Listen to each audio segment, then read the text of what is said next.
The great object of forming these colonies for the despair and oppressed children of Africa, and to regenerate and enlighten this benighted continent. None but persons of color shall be admitted to citizenship in this republic. Unquote.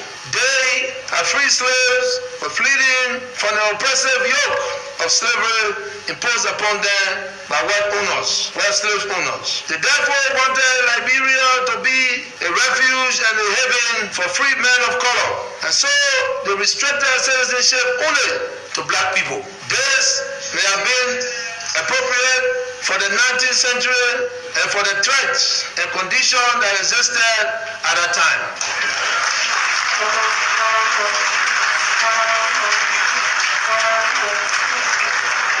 However, here in the 21st century, I am of the view that these threats no longer exist,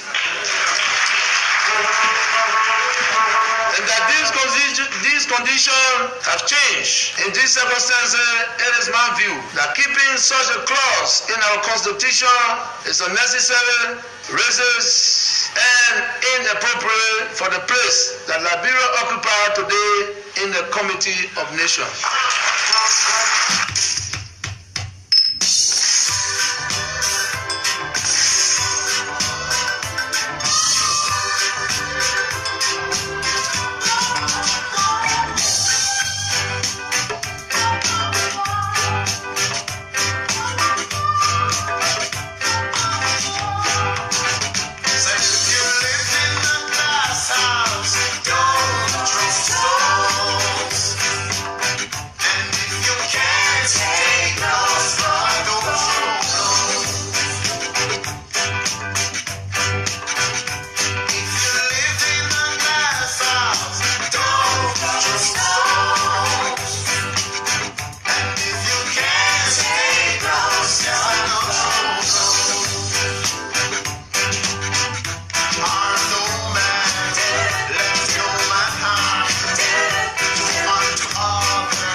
You know, when you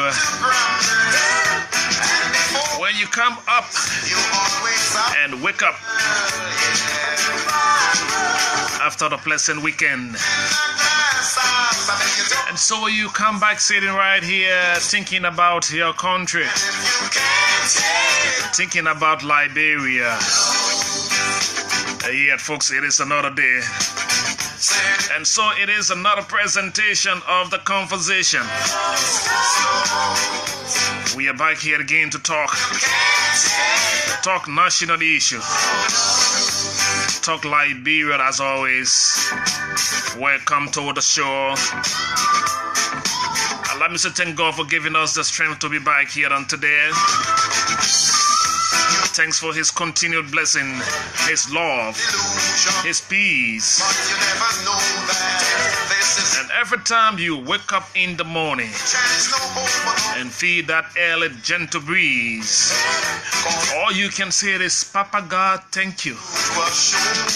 And as you move along the day, taking your day one step at a time, it is always a wonderful thing to do. It is always a good thing to give God the glory. And so in our daily activities, in our life, let us learn to be peaceful with our fellow man. us learn to be loving to our neighbors. Let us show some love and appreciation to our country. One thing we hold together, one thing that's bound us together, keep us here on this continent, is the location, the place we are, the place we sit, the things we talk, and the vision we bear for our country. So every time I'm sitting here in this glass house, all I want to talk about is Liberia and Liberia. That's all. I'm not interested in talking about you as an individual. No. I'm not sleeping and thinking about you in particular. I'm thinking about the bigger picture, the country, the development, the economy, and everything that will make this nation shine are the things that run through my mind. Thinking about you to do what? To say what?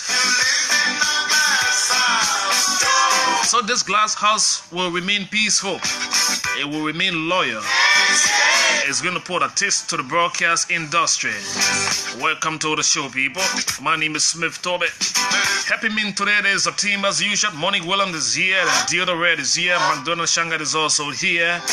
Olive Stevenson has been sitting in here. And Joseph Falasisi is the man in the powerhouse. Together we be doing the best, the very, very best, because we are all living in a glass house. We are not here to throw stones. Mr. David Cote, I love to call him the chairman of the board. How are you doing on today? Always following. He's now tend to be a regular listener to the show. Don't throw stone because you know you are in the glass house. Welcome to the show, my people. A good day, a good time for us to be back on your radio. The 5th month of the year is running away. It is running and with its own speed right now. Today is the 28th, so it is 5/28/2018. I love to call it that way. The 5th month, the 28th, and of course 2018. Together we talk Liberia. Together we talk about the trending news from the weekend, and then we'll bring in our guests to go on talking about national issue. The issue of our country is far from sleeping. The newsmakers are out and about, and of course, so we are all discussing Liberia in a positive tone. And the reason why we should all remain positive in our country is this is the only thing that we share in common. We come from different parts of the country, sub-political division. But we know there's one place, one country called Liberia. So if you are from Cape Palmons or you're from Cape Mosurado, if you're sitting there from Mount Nimba, maybe to Mount Worugizi, if you're one of those from the Patawi waterfall and then to Lake Tile there in Nimba County, or you slipping in from the forest of Grand Jided to the high mountain there in Lofat County, we are all one people. We are one in everything. And the best thing to do is to keep talking about our country. It's been a very hectic weekend, the weekend of newsmakers, the weekend of trending development taking place around the world. I would attempt to bring you up to speed with some of the news from around the continent. And then we'll come back to Liberia. Quite interesting development coming right back here. And as I said on today, Dr. Nathaniel Barnes will be here at 5 o'clock. And so we're going to get talking about our country. Dr. Barnes is very versed in the political landscape of our country. So he's coming here with a lot of experience discussing issues relating to the growth and development of our country. The discussion surrounding the government of Liberia MOU or agreement entered into on this custodial or the loan financing agreement by the National Legislature that is currently under scrutiny. and of course the issue on a discussion relating to the Eton Fantasy Agreement. We will discuss this in detail. There's one Liberian who's been reading the document, the transaction code, they call it, and of course the government of Liberia agreed the following transaction, and that transaction is intended to guarantee the project financing of 536,000 plus United States dollars from the Eton. Of course, the purpose of that loan is financing for the project of the government of Liberia as follows. So there are projects that loan is expected to be news on. So I'll be talking about this today at 4 o'clock. I'll bring in Mr. Giddings. He's going to be right here. He's been reading some of the headline in that agreement, and we'll talk about it right here on the show today. So it's a power pack presentation of the conversation here on Orchid FM 99.5. But let me acquaint you with the weather in terms of where we sit as a nation on today. What exactly is the weatherman reporting as we speak for Liberia, West Africa? Today we are sitting mostly clouded. At this point, currently, we are sitting at 30 degrees Celsius, and we are mostly clouded on today. Later on this afternoon, there will be thunderstorm in spots. The weather is going to get on as it is right now at 30. It's going to be a little high again at 30. Tonight, there will be a drop in the weather as always, because it's going to be late evening.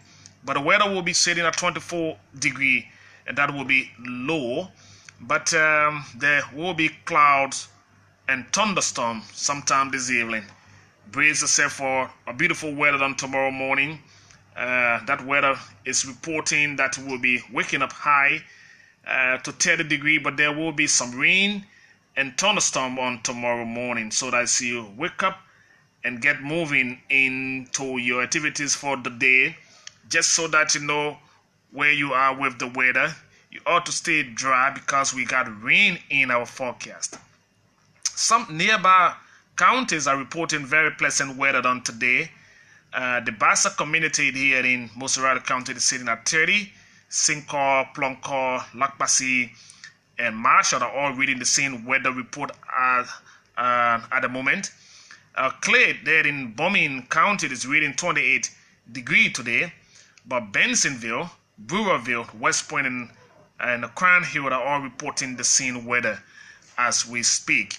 So what a way to welcome you to your show. And this is the conversation here on OK FM 99.5. Invite a friend so together we can go on talking about our country. We've been talking a lot more about development around the country, so we will go on to talk about it a little bit more. But let me start up from what is making the news from around the world, and we've been trying to research some of the news, and the news that is catching Africa right now is the Malian migrant. That gentleman picture is all on the social media. Of course, a Malian migrant is being hailed as a hero after mounting a daring rescue to save a small boy from a balcony in Paris today.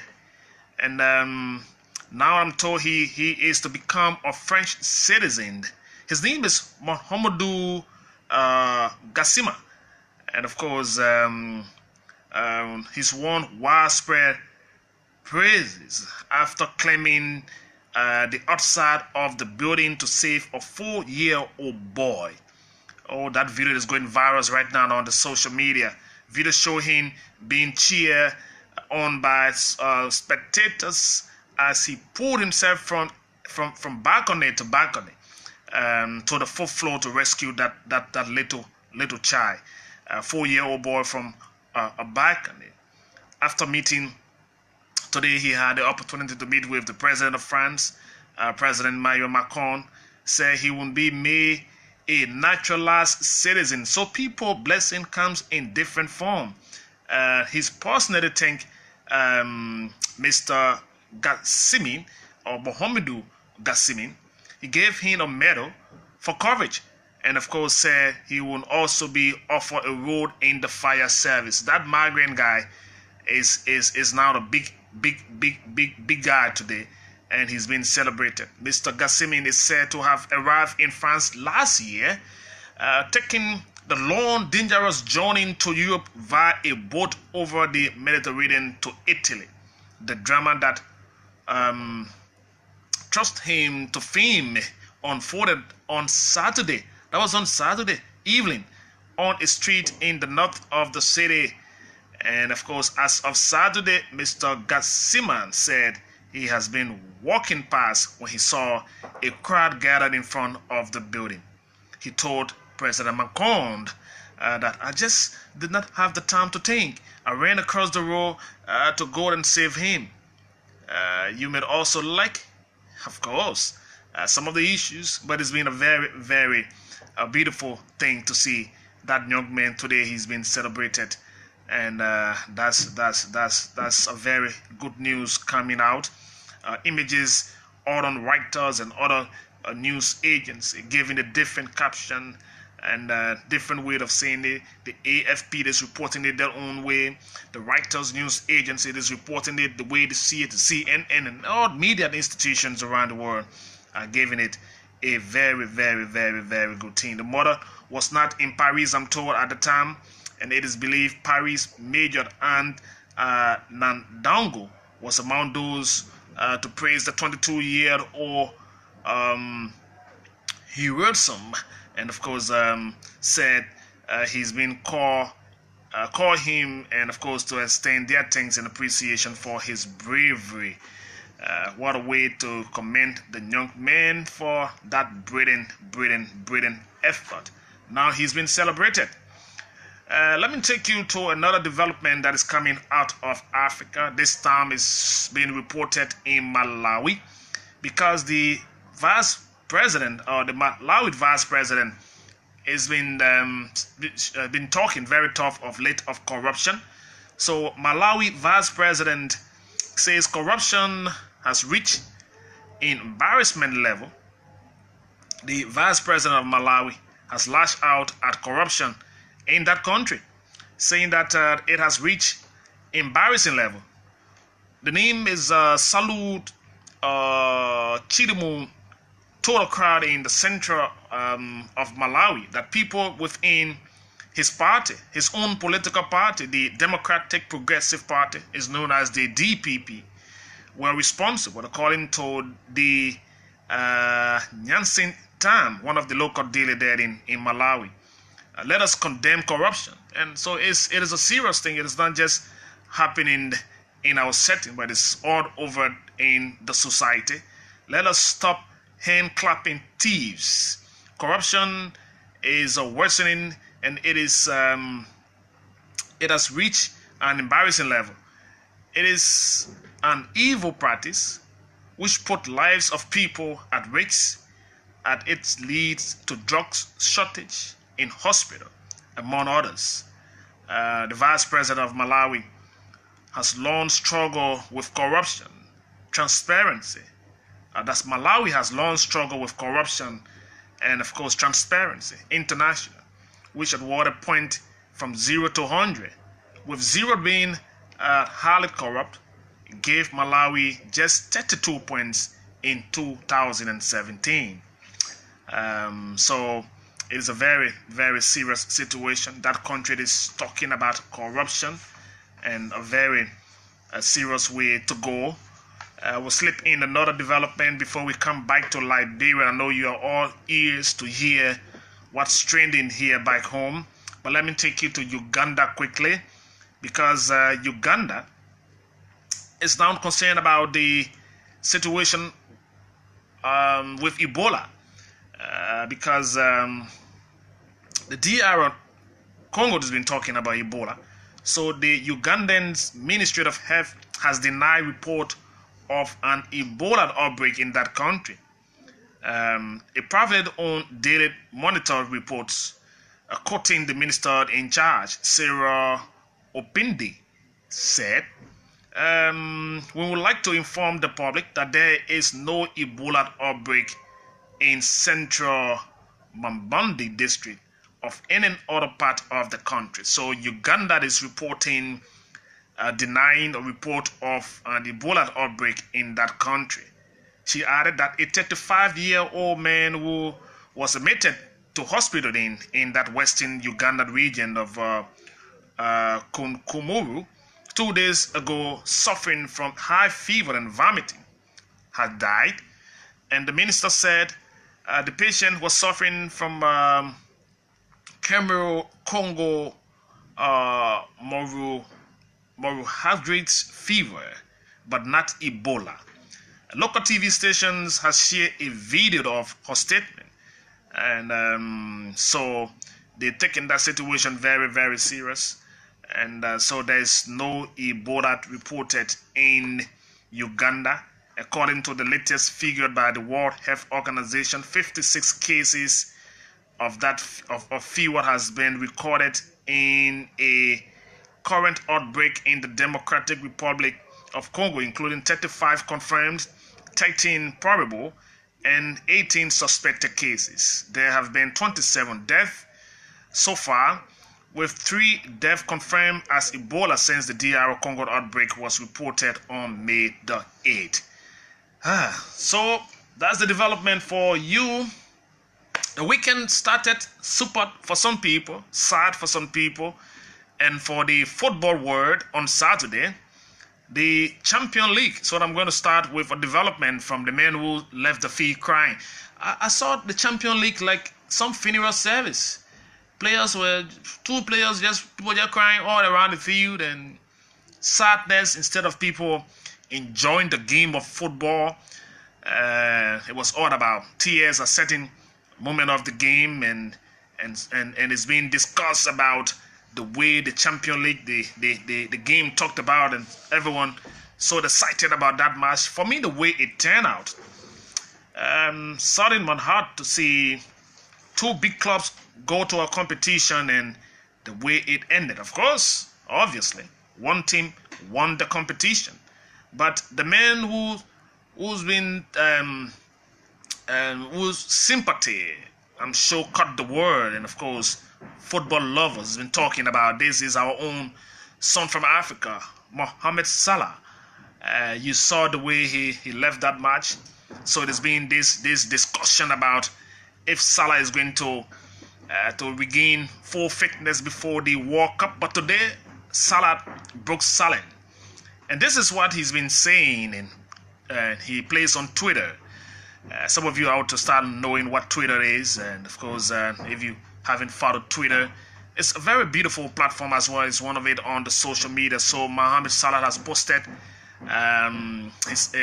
his few comments on Twitter.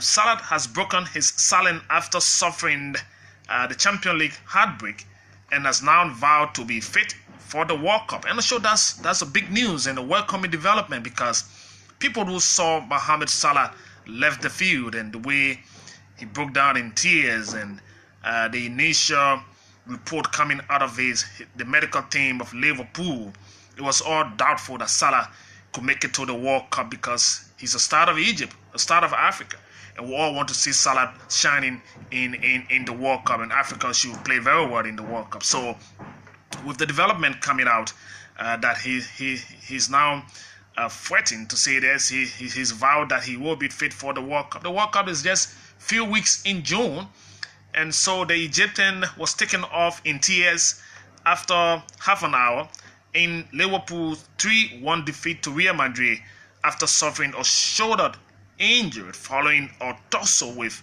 Sergio Ramos. And of course, that guy now, he's been condemned and criticized for that attack. He said his side struggled after his injury in his absence, and would not be able to bring the 44-year-old man a winning medal. With conflicting report over the severity of Salah's injury, putting the father depending on his situation. His club manager also spoke about it. He said it was a doubt for Salah to be to the World Cup, which began on June the 14th, with Egypt campaign starting a day later. So the World Cup starts on the 14th, and after that day, I'm sure it's going to be on June 15th. It's going to be Egypt's first match at the World Cup. So Mohamed Salah is now fighting to regain full fitness, and about that. So it is a good news. He went on Twitter to tweet that yes, he's fighting, and of course he's fighting injury, and he will be at the World Cup. And I'm sure this news is a good news for football lovers and followers of the game, especially the way we all saw Salah leaving the field. Let's come down to Liberia. So you see, time flies. I'm already gone 30 minutes into the broadcast, just checking around Africa with all of the trending news. So at this point, where do I start from? Liberia is so plenty news in this country. Sometimes you're looking for one story and looking for another one, and then there's this one here, there's this one there. If even you decide in your spirit or in your right mind not to talk politics about Liberia, it's difficult for you because it's so plenty. But let me start on the football note, since I just completed one football story. Because the Liberia Football Association, they've endorsed the U.S., Canada, and Mexico World Cup bid.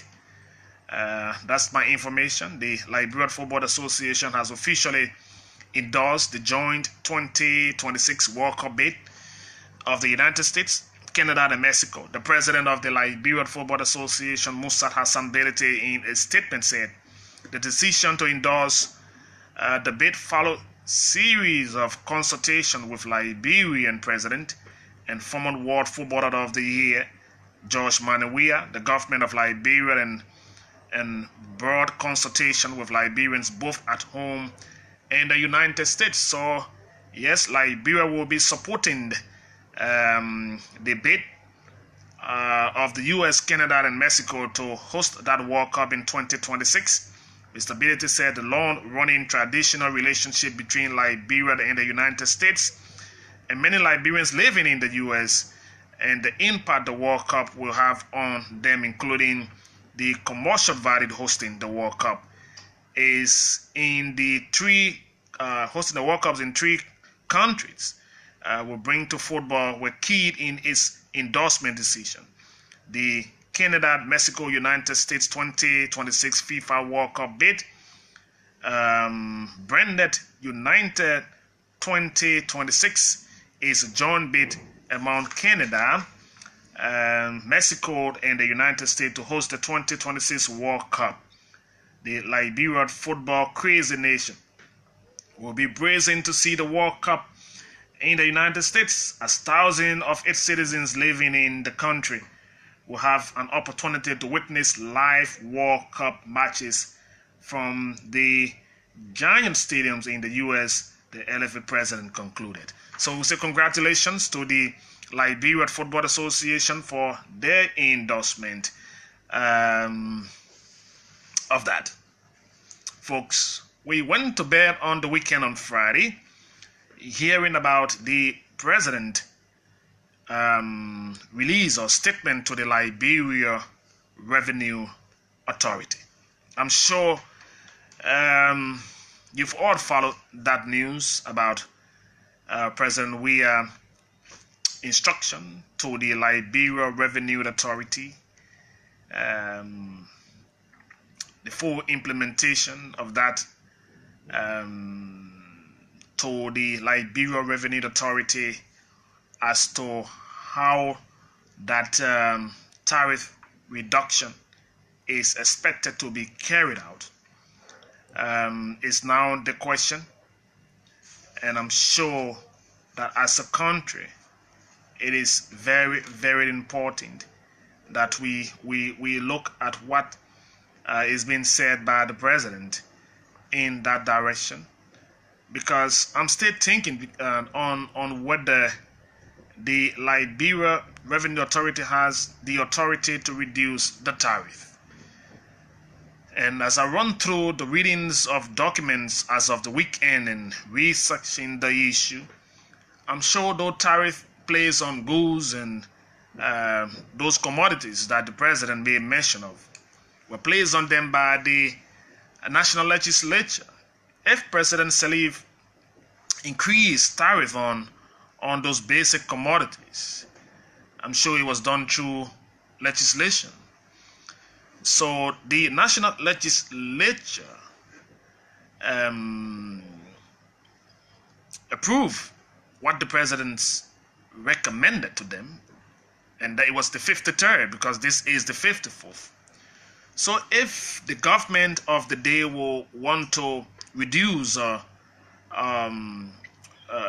get away or maybe get off that hard tariff, is it the duty of the Liberia Revenue Authority to do that, or the president should rather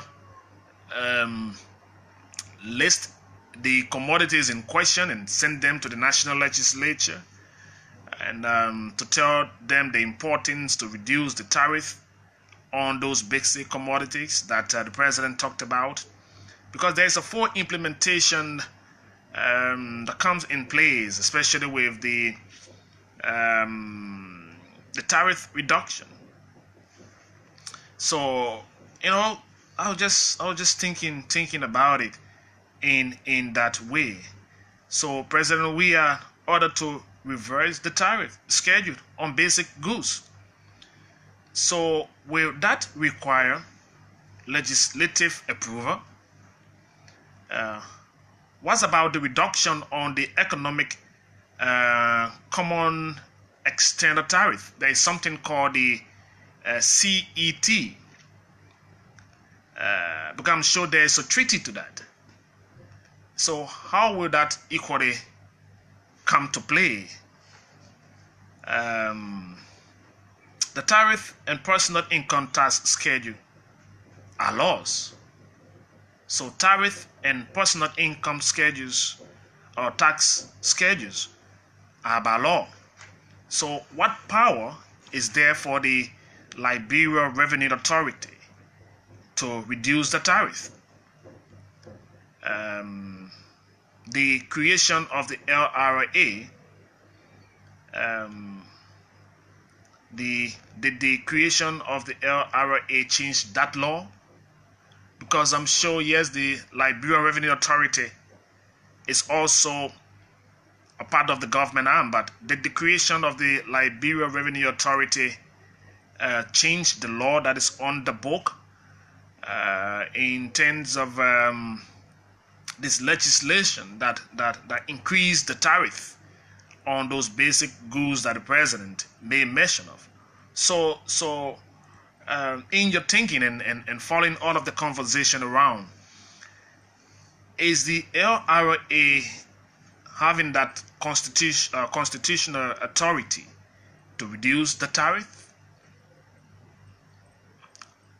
I'm sure you've been thinking about it. We all went to bed on this on the weekend, and researchers have been researching. Some argue that yes, the LRA has no authority to reduce the tariff, because to reduce or reverse the tariff schedule on basic commodity, then will this require legislative approval and not just going through the Liberia Revenue Authority?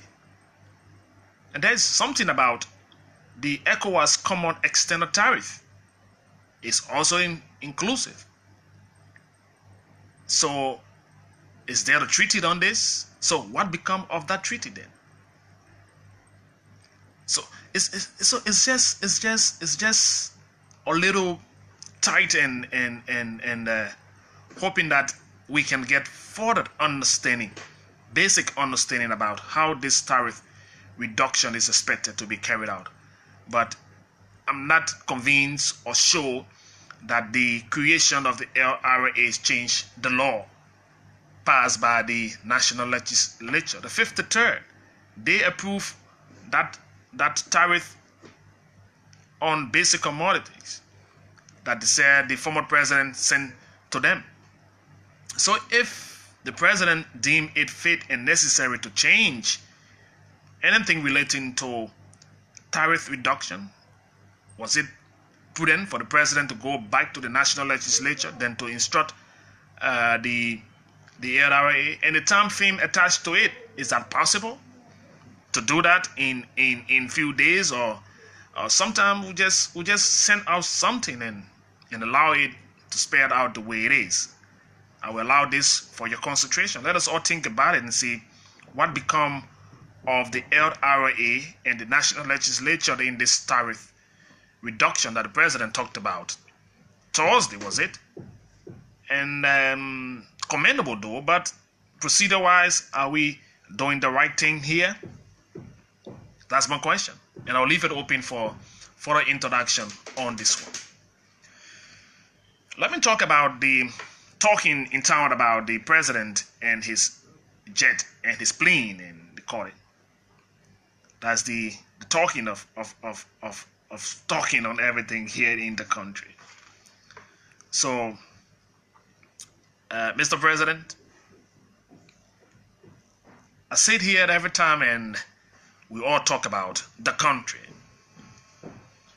We are wholeheartedly welcoming and supporting the achievement of this government. And the reason why no Liberian in the right mind will want to see this government failed or this administration failed is because when this administration failed, we all sitting here in our color, in our name, and in our lawful country, we all failed. So it is always appropriate that we chip in at times just to bring some of the things to your attention.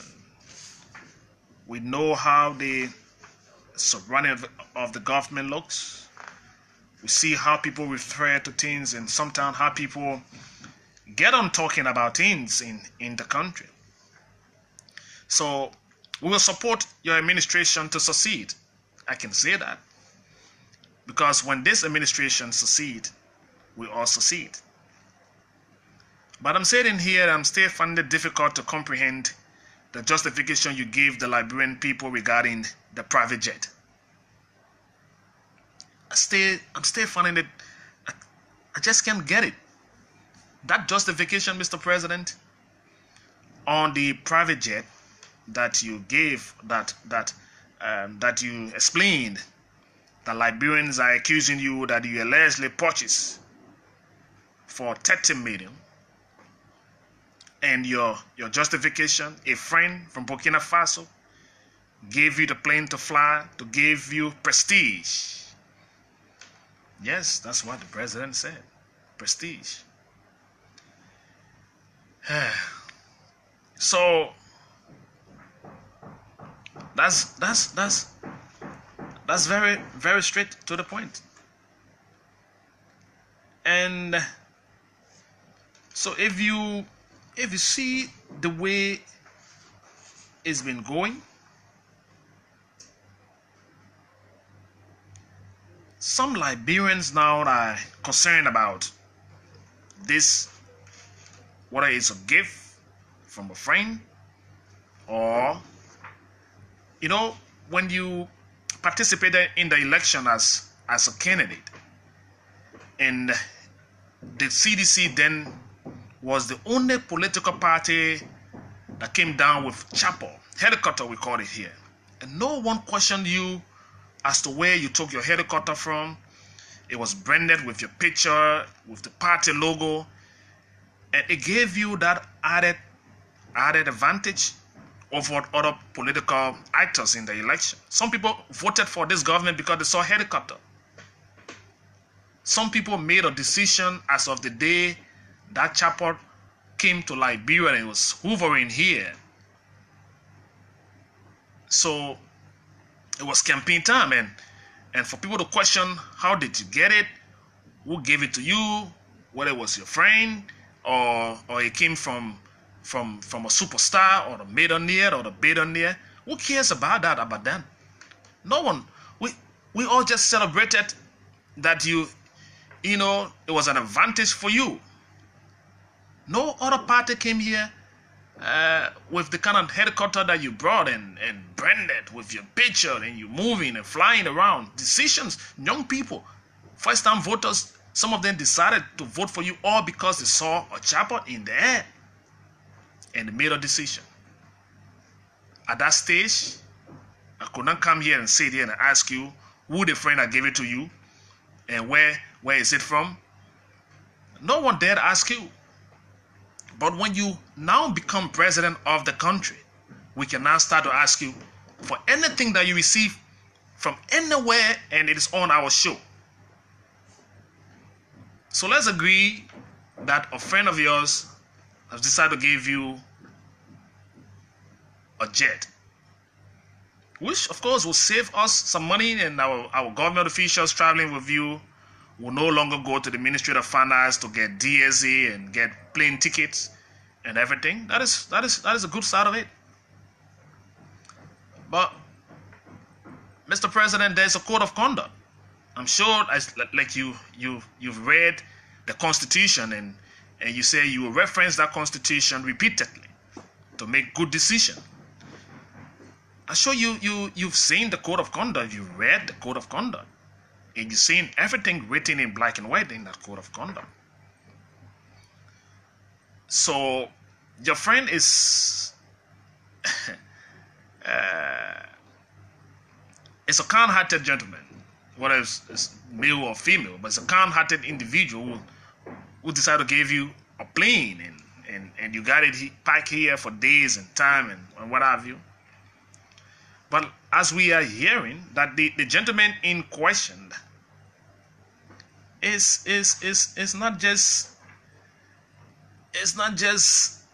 an ordinary person. He is an investor as well, and this is not his first time giving gifts to presidents in Africa.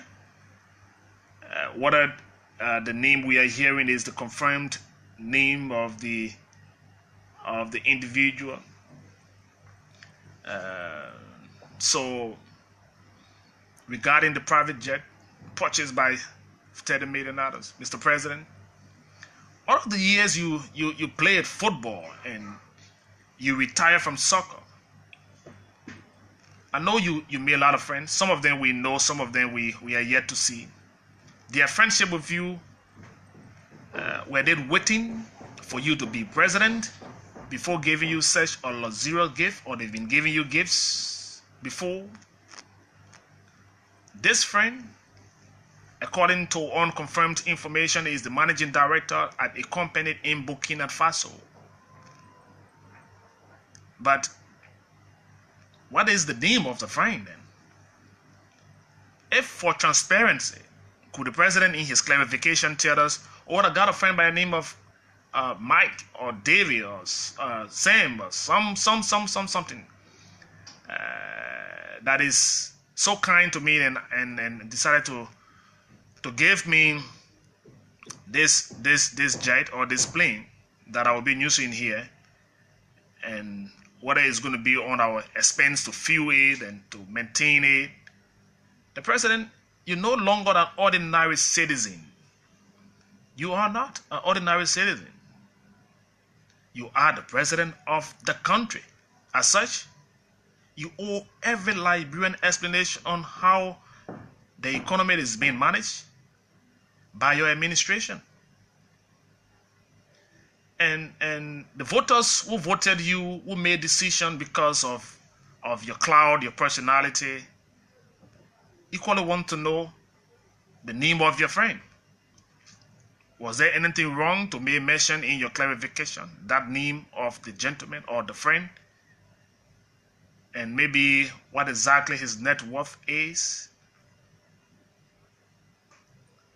Borrowing is different from giving. So this man should really be a very, very rich guy, you know. And I'm sure, yes, he's a rich guy to give you a jet. But Mr. President, if that friend of yours come to Liberia today and say, I'm interested in taking the road contract, because he's a friend. So what will you do in your capacity as a president because of your friendship with this gentleman who we are still trying to get? We're doing all of the research, so I don't want to go on a call. But the Burkina Faso man, and who's also been giving gift. I thought he gave a gift before to the Ghanaian former Ghanaian president. But he also got after his gift. So he's a contractor. He's going to come here one day and say, I want the super highway. And we're saying to PPCC to go through the bidding. And the president takes his telephone and call and say, he's my friend. Even if he's not qualified, what will we do? We'll pay back the friend. There is nothing the free gift. Nothing free. So with all of the love your friend has shown you, if your friend come to Liberia today and ask you, Mr. President, this is what I want in return. So the issue is not about the plane. I hear people arguing about it. It's not about the plane. The usage of the plane is the gift. So come and pack that plane here to RIA all day. But when you flew around here on your helicopter, we did not ask you the question. Now you brought in a private jet owned by a friend who gave it to you. That friend is a contractor. He got interest. Somewhere, someplace, someday he's going to come here and ask you for something in return. Mr. President, what will you do in that case? The man will take his private jet and give it to you, and we're giving you prestige. You say, the morale. When I get down, I'm with my friends in other countries, I should appear presidential. So, if that same gentleman come here today and say, this is what I want from Liberia, Mr. President, at what stage now that decision you promised us you'll be good at making? You will forever make that decision. So Liberians are concerned. And the reason why we are concerned is to protect the presidency. If it was just you as Mane or George Weah and you bring your private jet here, I dared not even ask you a question. How come you got a private jet? When you came here with a helicopter and were flying around here, I'm not sure we even talked about it. We were just morale making for you because that's the cloud.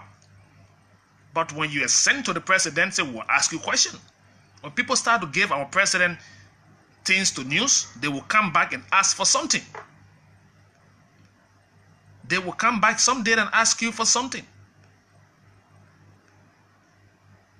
Oh, so are you out there not seeing it that way? Or you think that it's just going to be, oh, the man loved the president. He gave the president a private jet. That's good.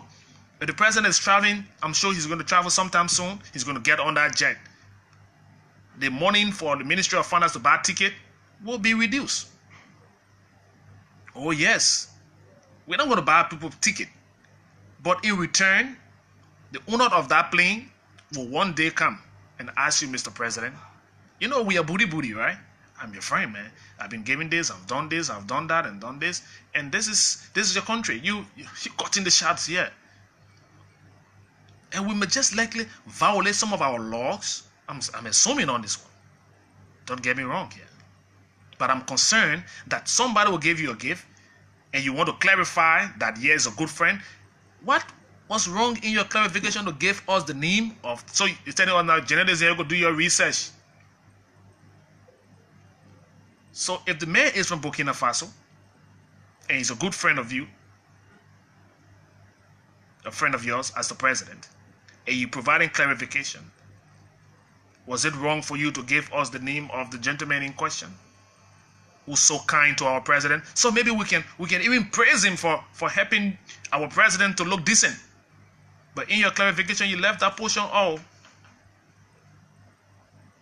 Maybe those who prepared the response script for you should have placed it in there so that we can know the name of the gentleman or the billionaire or the friend from Burkina Faso who's been so nice to our president just for the sake of friendship, to keep our president decent, and gave him clout and gave him that morale.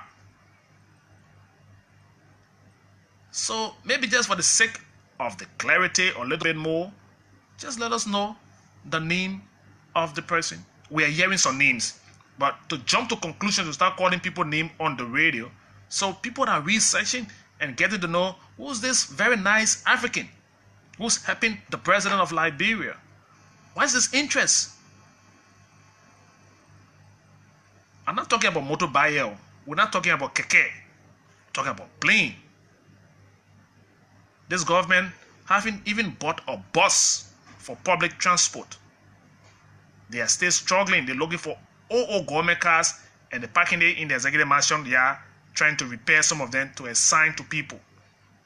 So I'm not saying the government bought the plane, because I know they got no money to pay for that plane.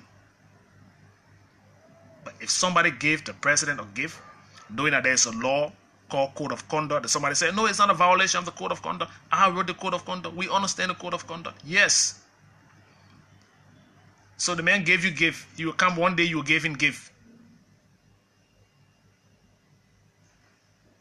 Yes. So if that is the way we will go, then I just hope that if there will be further clarification on this, or we'll just keep it as trash, then we'll leave it as it is. But it was very interesting for you to tell us the name of your good friend in your clarification, which will cause no harm. I think it could easily lay that to rest. As you said, you were following it on the Facebook, people were talking about it, and you follow it, you all on Facebook that evening. People were talking, Reverend were talking, Bishop were talking, Liberian people were saying their own thing. And now they got to you as a president. Just to put the hammer on the head, you knock it small, you left portion of it out again for us to come again and start to talk about it. Anyway, maybe that's the way it is. Okay, so people that give good, that do goodwill don't like to be named. Somebody, the messages on the Facebook, and for people who sit in the closet and every time you may mention about something about this president and you think people hate the president, you gotta wake up and pinch yourself. Wake up and feel life in your body, because this president is not your personal property. It is the property of our country. He's now for all of us. So what concerned you also concerned me. It concerned the people in Waterside, in Popo Beach. So some of you get so angry when there's something that somebody want to question the president about.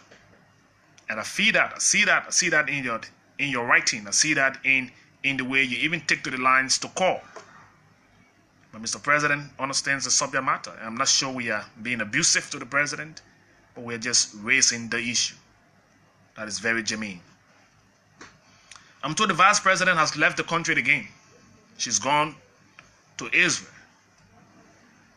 And so this vice president of the country who travels a lot is not a PAC vice president. So that's why she's always in the news, sometimes for the wrong reason. After her controversial statement in Bond County, the next day or so, I'm going to hold on until the vice president returns, then I will talk my side of that thing she talked in Bond County. She will come back.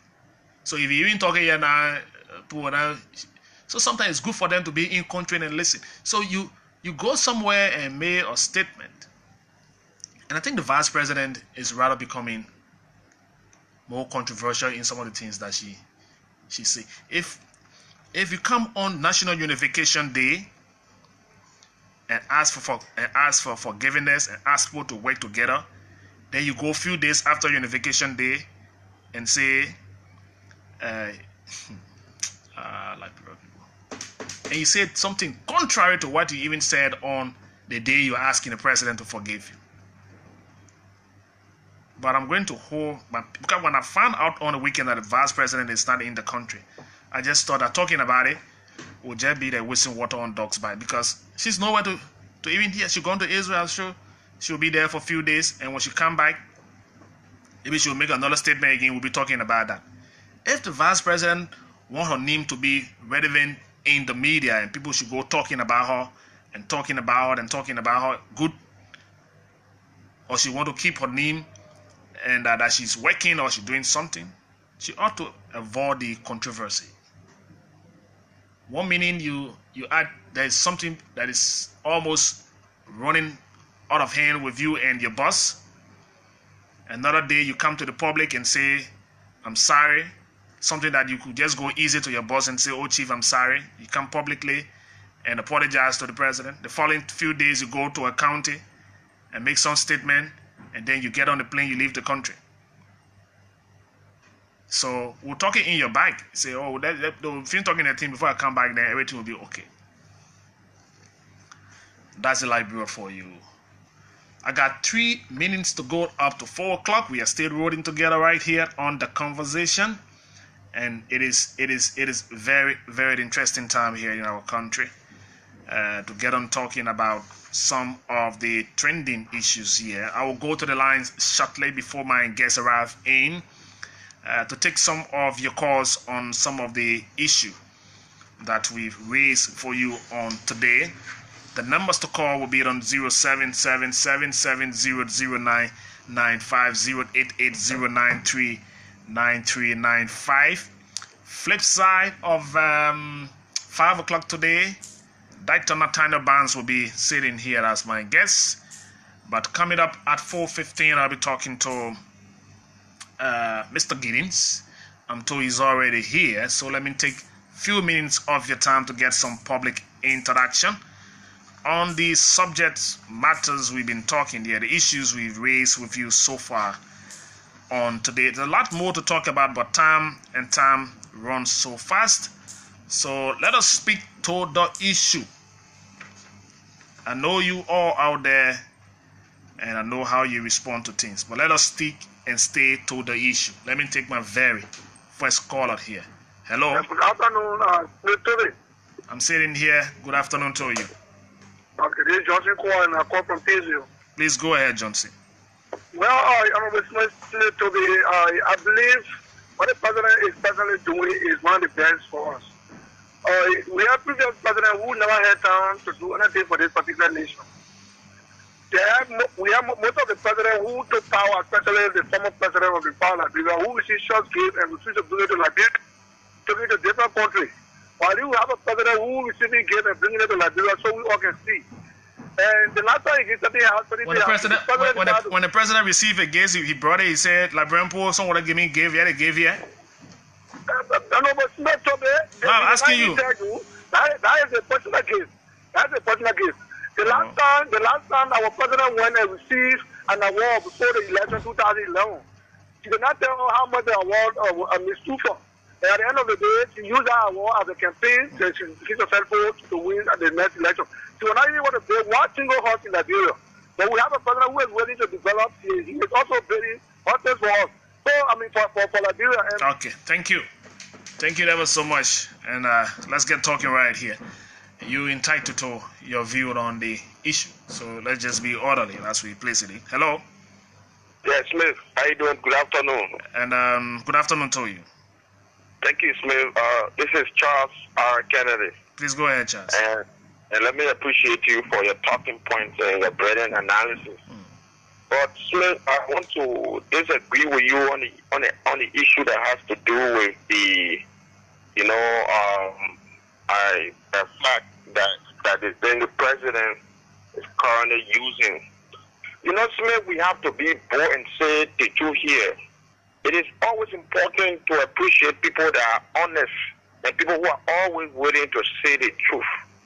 And the president came on to provide a better clarity.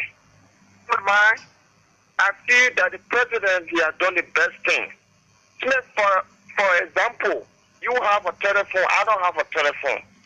And I need to probably do an urgent call for like 3 days. and you decide, look, Charles, you can use my phone after you are making your call for the 3 days, you can return my phone. That alone is a form of gratitude. It's not a gift. So for me, in my mind, I feel that the president, he have not violated any aspect that have to do with the code of conduct. So Charles, let me ask you. So are you interested in knowing the individual that gave our beloved president the gift? Now, for me, as an individual, for the fact that the president came out to provide better clarity, so the issue that has to do with detailing the individual need is not more important to me. Okay, that is not more important to you. Thank you very much. We are still together on the conversation. That's why it is called the conversation. We all talk, so it is not just me sitting here and talking. Let me go to Bridget. Hello. Yes, good afternoon, Mr. Toby. Yes, good afternoon. Yeah, thanks for affording the opportunity. This is Albert bringing the call from Brussels. Please go ahead, Albert.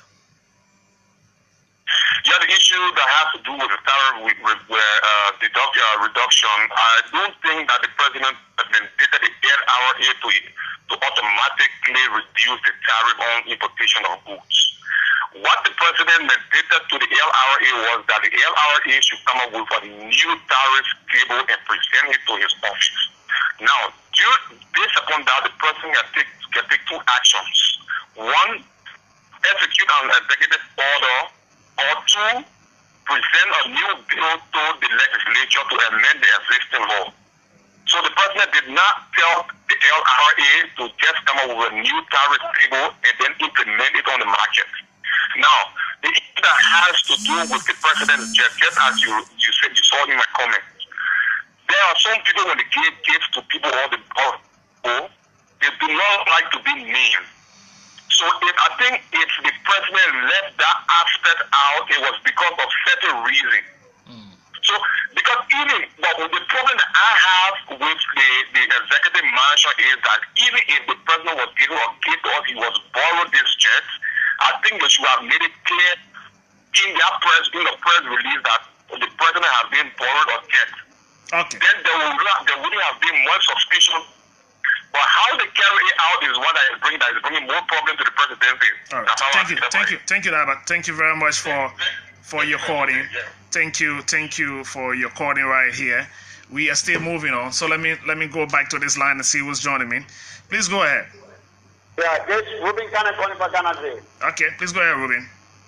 You see, my brother, I think it is. Let me appreciate the president. It is now incumbent upon you as a journalist. The portion the president left out by not showing the owner of the play. Now you as the investigative journalist, can you go on now to do the better thing for the Liberian people? So I think the president has done well. It has reduced what we call our income now to be spent on traveling. One way of reducing it is what the president has done. I just want to appreciate my president as a supporter. Thank you very much, my brother. Thank you, Ruben. Thank you. We still got some time together right here on the show. Calls coming in back and forth, so we're sitting together and sharing it on the conversation. And let's get talking. Let's take another one here. How are you? Good afternoon, Smith. My name is Teddy Ross, and I call from a Brooklyn resident. Please go ahead, Mr. Ross. Oh, thank you very much. Look, Smith, I decide to pray for Liberia right now. And I even intensify my prayer. This Liberia is for all, and we pray for the better Liberia. Yeah. But the way our president, we are proceeding, it confusing us a lot. Let's agree with president, which I really disagree with, that his friend gave him a gift. Now, the ordinary Liberians are suffering. Even if I have a friend that gave me a gift of 30 million, the 8-year process that the past government left, most of them are down. Our people suffering for transportation, the gas price, you have carried it up. Tell your friend, my man, my private jet will not be important now. Our Liberian people are suffering. But those things and get buses, 8-year buses, so that our oil network will not suffer from high cost of transportation. This is what a good Liberian love his people. All right, thank you. Thank you very much. Let's ruffle 5 more calls now, then we'll bring in Mr. Giddens here.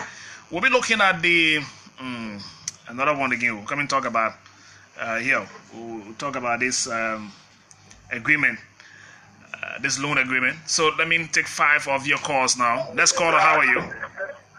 Good afternoon. Good afternoon. Thank you, Smith.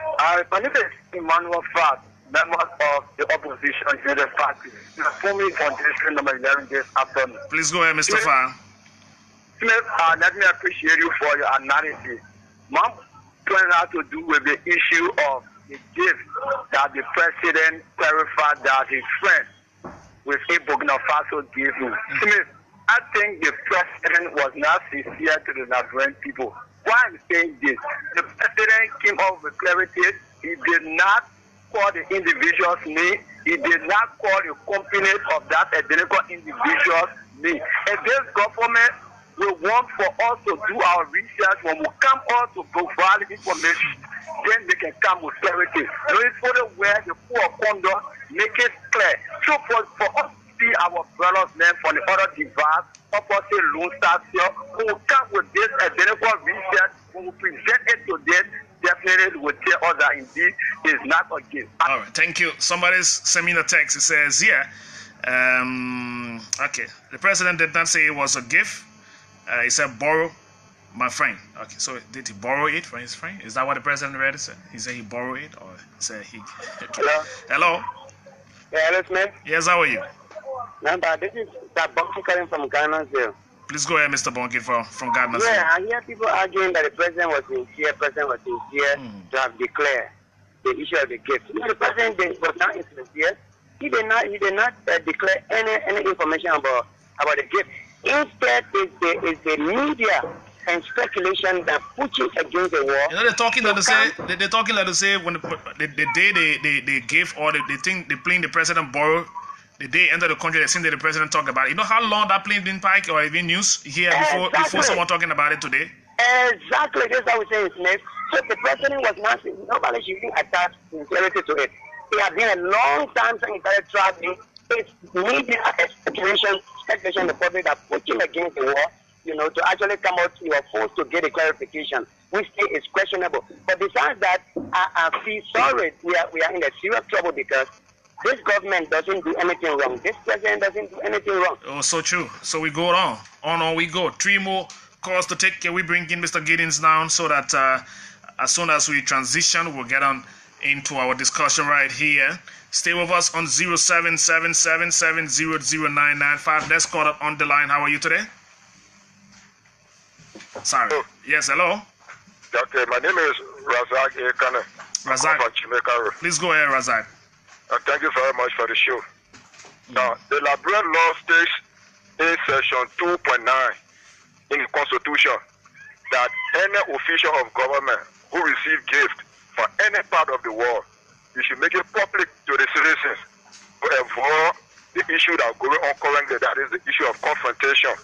Now, for us, the problem is we are happy to hear that the president gets jet. We want to tell the president thank you. So that the president just come out clearly and tell us who gave him this jet, whether it is Mary, whether it is Peter Paul, so we can tell that person thank you. But what do you say myself? I'm here. I'm interested in even commending the person for helping the president cut down travel costs. So what is wrong for the president to say, yes, as he rightly said, yes, we'll tell that individual thank you for helping our country. Why we can tell World Bank and other people thank you when they take burden from our head. Travel expenses alone. Hello? Yes, please go ahead. Please move away from your radio. Yeah, no, my Smith. Thank you. No.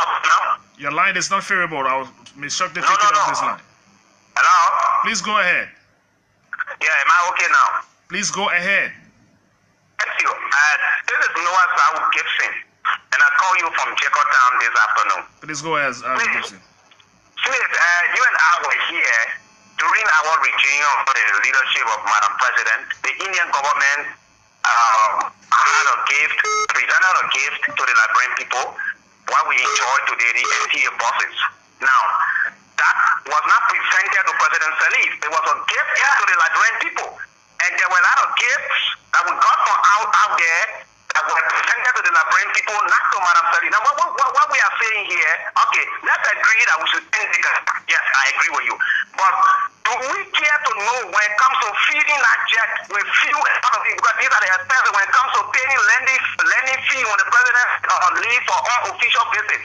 Do we know whether the cost also is attached or is on that gas? The gift, we know all of those things. Because if it was a true gift, then he should do all of those things. For example, when the president is going for unofficial visit, you have to pay any fee. It coming from your pocket. When the plane needs to be fueled, it coming from your pocket too, or it coming from the pocket of some people. So people should understand all of these things. When you talk about motor bagging or sour taxes, like you right just said, the president is very insincere.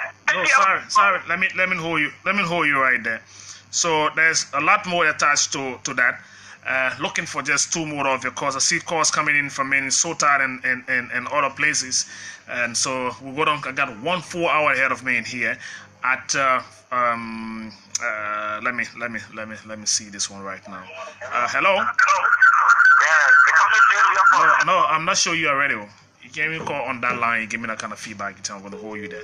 Sorry for that. 07777009. If I have just one more call to take now, then I will close the line. How are you?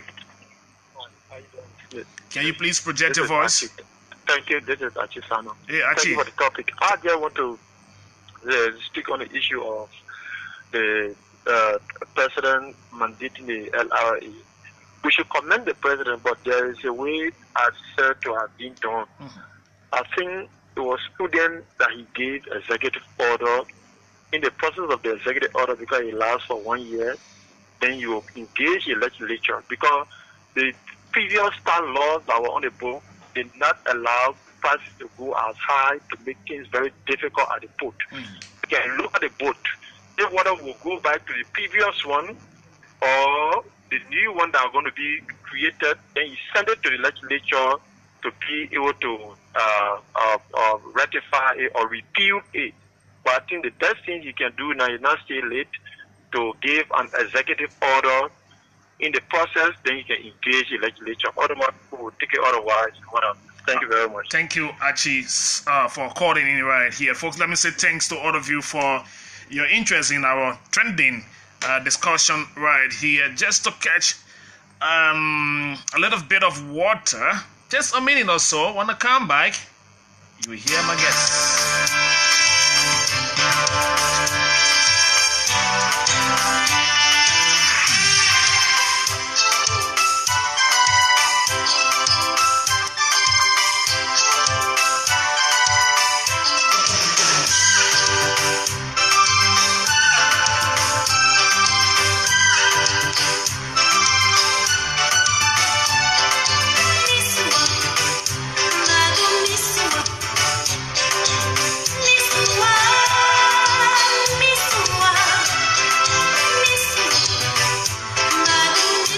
We stayed around the government, though. We're slipping away from your private jet conversation and other trending issues. But it still is trending because we're about to go into a little bit of the details surrounding the 536 million bucks. This agreement. What is in it that need your understanding and some of the issues. And so I got a guest already in the studio. Flip side 5 o'clock, Dr. Nathaniel Barnes will be sitting here as well. But this is the conversation. Let me say the pleasant good afternoon to my little brother, my dear brother there in Sudan, Terrence. How you doing, bro? A long time no see. Things that you're back here and watching, following the conversation on this Facebook. I will come back to music. No time for music right now. We've already running into time right here on the conversation here on OKFM 99.5. It's always a good time to talk about Liberia and talking issues relating to the growth of this country.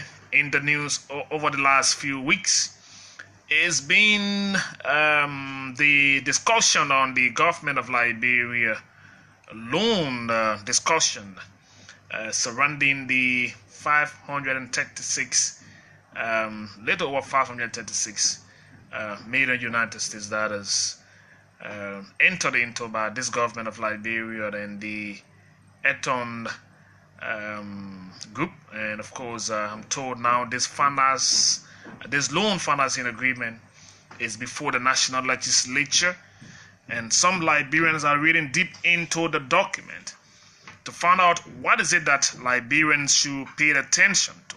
Where do we place our eyes, and some of this subject matter that is very, very, very concerning to the people of Liberia. Today we've brought in a very understanding Liberian. He been in the past government, and of course a stalwart of the former ruling Unity Party. He's been a strategist as well. So he's back here. Mr. Giddens, you love to be introduced. I'm always struggling with your proper introduction. I don't think you should struggle anymore. Again, I'm the chairperson for program policy for the Unity Party. Okay. And I'm glad to be here. It's good to see you, and thanks for coming and accepting our invitation. Thank you. You've obtained a copy of the financial agreement. Something very, very interesting. I have also gotten a copy of this document. We will read through some of the lines together, and so that Liberians following this discussion can understand what is there for their attention. But we'll take it one step at a time so that we can better understand the projects and other activities that this document seems to cover in terms of the engineering component of it, the procurement side of it, the construction company, and of course the subordinators, and you can name the rest of it. And so you've read the document, you highlighted some of the issues. What have you captured in your whole understanding of this document? Okay, now let me just say first, again, a lot of people think when we come to the studio, it's just about being quote unquote, in the opposition or speaking as an opposition. But I speak as a Liberian, and I think it makes a lot of sense for us to come, once in a while to talk about some of the issues that affect the country overall. And so I have been, I think this is my third time, talking about this agreement. Again, at least I have a copy now, and I've read through that, and thought it made sense to look at some of the issues, because again, my background had been over the years in, infrastructure. I've been with the President Office in the President Delivery Unit, focusing on infrastructure development, that is road, energy, seaport, airports, and all of that. Okay. And then move on to the Ministry of Public Works as Deputy Minister for Administration for 3 years. So my understanding about some of these issues, of course, is something that you can take away from what I bring to the table. And so, having gotten a copy of what the agreement is, I thought it made sense to pinpoint some of the issues. The agreement, all of us are cited as Liberians, let me be frank, because I know we did a group when I was at the ministry there, an assessment of our road network. And look, we have almost close to 11,000 kilometers of road in this country. But before you go further in going to this agreement, do you see this as a citing? Is it a welcoming development? But that's what I wanted to talk about. Okay, and so we have about almost to 12,000 kilometers of roads. And I can say to you, if you look at some of the issues right now, over the last years, we have not been able, over the last 170 years as a country, to even pave up to 200,000 kilometers of our roads. So it's something that was brought from the past into where we are today. So it makes a lot of sense to look for resources from everywhere to be able to invest in our road network, because if we do that, we're going to expand the economy. Economic growth, of course, will be supported by good road network. And so every one of us should be excited when there are resources available to us to invest into our road network. And that's what Madam Salif, over the last years, tried to find all kinds of ways to do this through grants. Grants would be money, given by some of our bilateral partners, for example, or multilateral partners, maybe the World Bank, the African Development Bank, if you see fit. Some of our partners, like for example, the Japanese through JICA. Today, the Somalia draft is 100% grant. The Japanese are not asking us for anything. It's an assistance to the people of Liberia. And so it's almost a little over $100 million. So we can say it's a gift from the Japanese people to us. to invest in our road network.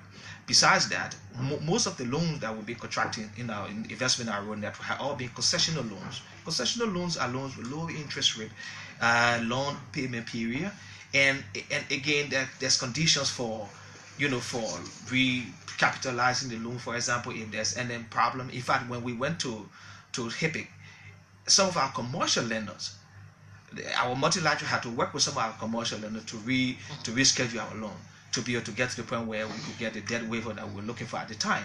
So having gotten out of that, and that's why I hide the skepticism about this, because I felt it doesn't make sense. It's not a good thing for us to go to commercial lenders. So I really wanted to see what the document looked like, because if this particular agreement is with a commercial lender, it's not with a multilateral that is out of the African Development Bank, the World Bank, for example, or the European Union, or the European Investment Bank, or the Arab Bank for Development, BADIA, for example. Those are multilateral institutions. What is the danger that come and help developing countries like ours? Now, but having looked through it, and the amount is good money.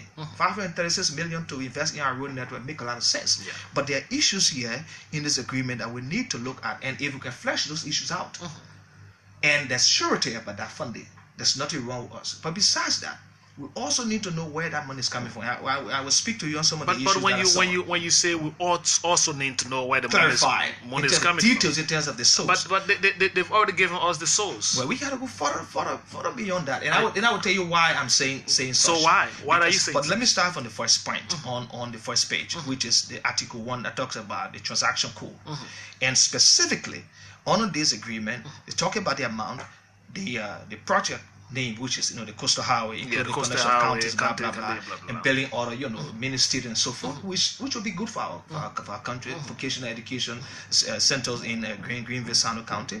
But then in the agreement say contractor, the JV or consortium comprising of Mahia Liberia Construction. Now, I haven't seen in my lifetime working around government over the years where a construction company will be put into a loan agreement. Now, normally when there are grants given to government, of course, like for example the Jaga project, the Japanese will hire their own contractor and bring them, because of course it is their money. When the ministerial complex project is done by the Chinese, they bring their own company. Okay, and you just sit with them and negotiate some of the issue about maybe billing code and some of the issues that we have here, and to conform with our own conditions. That's all. But they bring their contractors because it's grant, it's their money. Is that the standard procedure? That's a standard procedure. But you won't even see the contractor name in our grant agreement. They will just sign the agreement with you as a country, and then say we proceed with the procurement process and get a contracting firm to come. But this agreement, you have a contracting firm already incited inside. Now, the money is our money. It's wrong. So how do we qualify a construction company, for example, before even awarding them the contract? Because in this case, there's already one identified. But that's the point, and this is why I'm a little disappointed in the Minister of Public Works, because the Minister of Public Works used to be a senator, and during the term when he was a senator, that was when we did the procurement law. That was when the procurement law was introduced to this country, and I'm sure he participated in the process of review and making sure that act become a law of what it is today. And even it was reviewed in 2010. I'm sure he was still around. But the point I'm making was that he signed this agreement to say that this company is going to be the contractor. Now, there is a process for that. When a loan is given to, especially a commercial loan, even the loan that's given to by multilateral, the concessional loans, still yet there is a international competitive bidding process. Our procurement law is clear on that, especially the size of the money. The size of the money is not ordinary. So you have to do an international competitive bidding process according to our procurement laws. Our procurement laws set aside that if there are special arrangement, for example, with bilaterals in terms of grant, then you can have that leverage, or in terms of concessional loan, and they have their own international procurement system that we can work with, then we can agree to that. And that's how you see this big project supported by the World Bank. They have the international procurement system that we gave Harris to say, look, let's proceed with that, because we agreed and we collaborate with them to make sure an international consulting firm is hired to do the procurement process. So with this loan, that money is coming to, according to the agreement, that money is coming to the government of Liberia. Will be resident to the central bank. Yeah. Once it gets here, this government, as I know, should then do what you call a supplementary budget. If the legislatures agree on this and the money comes, they'll have to do a supplementary budget. And when that supplementary budget is done to start in the process, there has to be a procurement plan to proceed with how companies will be hired.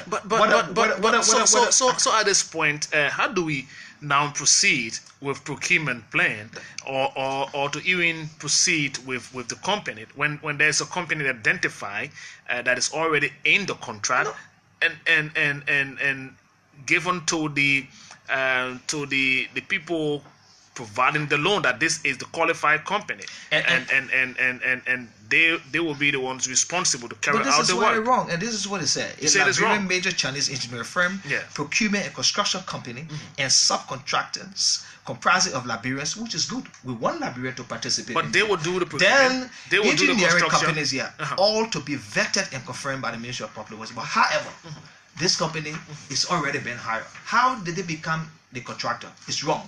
It's against the procurement law. If the legislature will pass this agreement with this piece remaining inside, unacceptable, wrong, against the procurement law, they can't do that. So this has to be removed. There has to be an international competitive bidding process to get a company. Now, we may want to have an owner's engineer, for example, to supervise the construction company that's doing the work. But can the government of Liberia identify her own company and say the money is coming to the country, and we can trust this Liberian Chinese company to do the work? So let's give them the job. It can be done that way. You have a procurement. Why do we have the Public Procurement Concession Commission? If we did not have that, okay, then you can do that. Then maybe the Minister of Finance and the Minister of Public Works can agree, can go to this arrangement and agree that, look, we get this company to be a part of that. Or the President Office, for example, can say we want this company. Okay? But once we have the Public Procurement Concession Commission, which I know fervently did not participate in this process, and there have been no bidding process, and you incite a company in there, it's wrong. It's dubious. It should not happen. It's against the law, and this is unacceptable. And we are talking to some of our legislators from the Unity Party. They have to look at this. This is wrong. This particular portion shouldn't be in there. And that's the first point I wanted to make. We are not saying the money is not good. If we can get this money to come, understandable. But this particular portion should not be. This Mara company cannot be a contractor because they have not been hired through a competitive bidding process, which is by law. But those who signature this document to include the Minister of Finance and Development Planning, the Minister of Public Works, and of course the company's representative, even the contractor also signed this document. The Minister of Public Works and the Minister of Finance got no authority to sign unto themselves to hire a company. No, they don't. Even for them. So as they run the different ministries and agencies. This document should be signed by the Minister of Justice, the Attorney General. No, normally when this go to the legislature, after it's ratified, the Ministry of Justice will issue an opinion, a legal opinion, to finalize the document. That's what will happen. When it's finally ratified, it goes to the Ministry of Justice. The Ministry of Justice will review it and issue a legal opinion on it, and that will close the deal. Okay. Until the Ministry of Justice issues that legal opinion, the deal is not closed. But so from the signature of the document, even tells me that the contractor company hire what a part of the discussion, because they also signed this document. Now, if this was a precondition for the loan, then we need to question that, because this is a commercial loan. You are also saying that the government has to provide sovereign guarantee. Now, we're talking about the sovereign guarantee. Okay? Now, if the government has to provide sovereign guarantee, why should one of your subsidiary be a part of the agreement as the construction company? This is wrong. The Minister of Finance and the Minister of Public Works has no authority to themselves to do this. We have the Public Procurement Concession Commission, which has the authority to proceed, to oversee procurement processes, even as you are at the different ministries and agencies. That is just everything they do in terms of the expenditure and the program. It has to be approved by the PPC. That is just one component of what you've highlighted or maybe seen in this entire arrangement. Right. So let's move on to somewhere further down. Is that in Article 4 of the document? That's Article 4. And the one that I had to talk about, and that is with the disbursement. The disbursement of loan proceeds, and that is equally troubling under this entire arrangement. Of course. They are saying immediately after the legislature ratified this agreement, okay, 50% of the funding will be disbursed within 50 days. Will be disbursed to the central bank. To the central bank of Liberia. But then that is after the central bank has provided the guarantee, and that's why we need to know now what the sovereign guarantee is. What's the nature of the sovereign guarantee?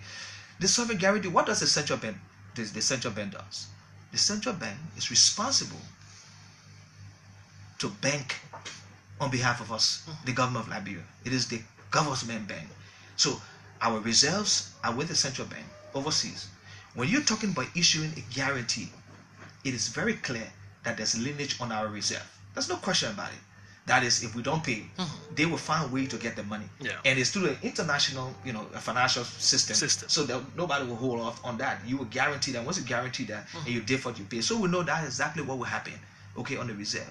The point is, 50% of the money count, 270-something million. The project period is supposed to be for 4 years, according to this document. Within 2 months or 3 months, if that happens, 50%. After 60 days or so, you have the balance 50% coming into the country. So in a year's time, you have about $536 million sitting down within the central bank.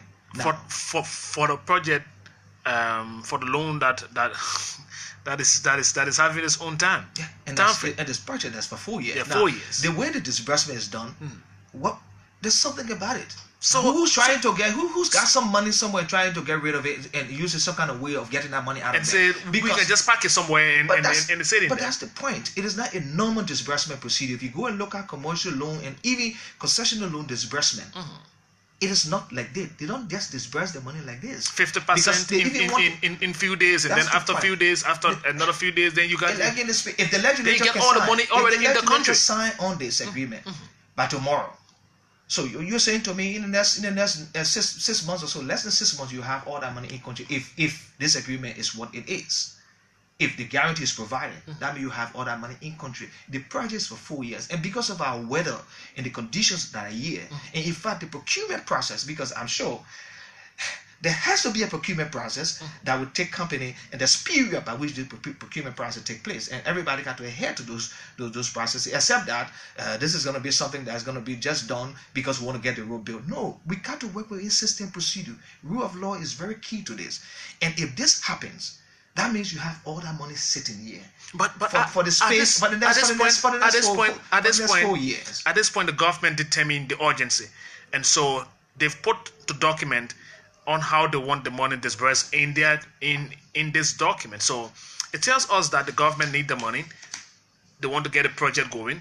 So, and in the formation of the disbursement procedure, gave us 50% as of the day the national legislature ratified this, and put the balance money in the next few weeks, and we'll get all the money in country, and we'll get the project going. That will give a speed to the project. Well, again, the project for 4 years, according to this document, for the 8 months. Yeah. Okay.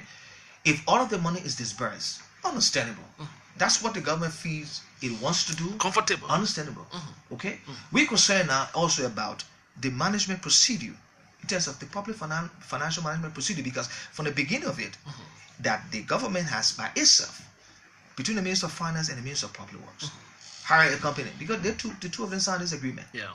Public Work and Finance. Yeah. They already hired a company. So they hire a company to do the role. Safely say they hire a company. Because that is what is reflected in this document. There's no argument about it. I know I learned that the Minister of Public Works has been, talking about it, and maybe he will be discussing that tomorrow.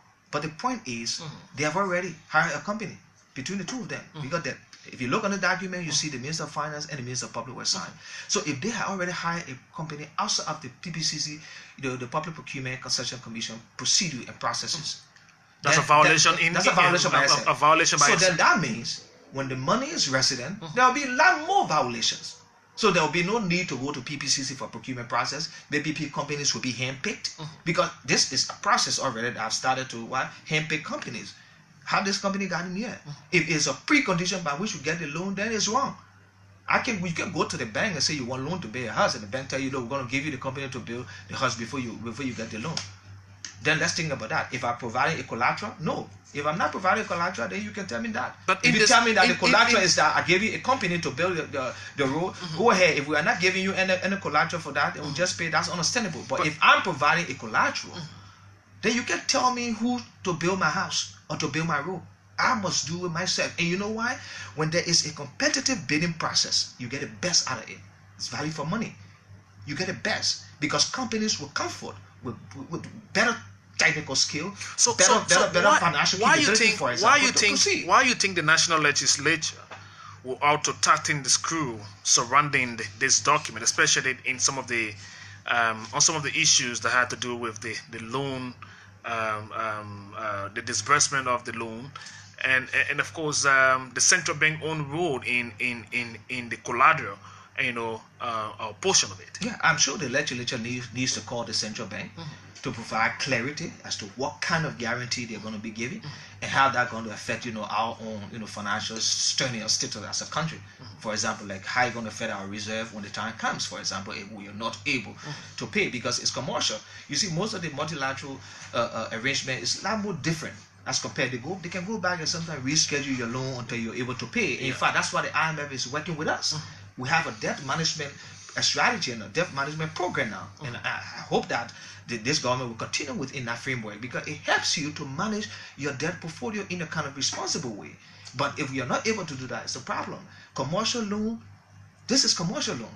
As much as we have 1.46 in interest rate, it's still commercial. The conditions and the terms are very different as compared to what you get from concessional or from a concessional loan that comes from a multilateral or bilateral country, for example, a bilateral partner. So it needs to be looked at. And in the agreement, they stated also that the parties herein agree that the loan financing agreement shall be ratified in conformity with the Liberian law. So there's how come? So if at all you abrogated the law and you want us to reference the implementation of this loan agreement under the Liberian law, then it's also troubling. But that's the point. That's the point. And that's what some of us, felt there's a need to come, and provide some clarity. And we're even working with our legislature to be able to present some of that. I know Barca and the team have been doing a very good job. We had a conversation over the weekend. This should be coming up with some kind of, I think I learned they already finished launching also an analysis on this. I'm sure they will also be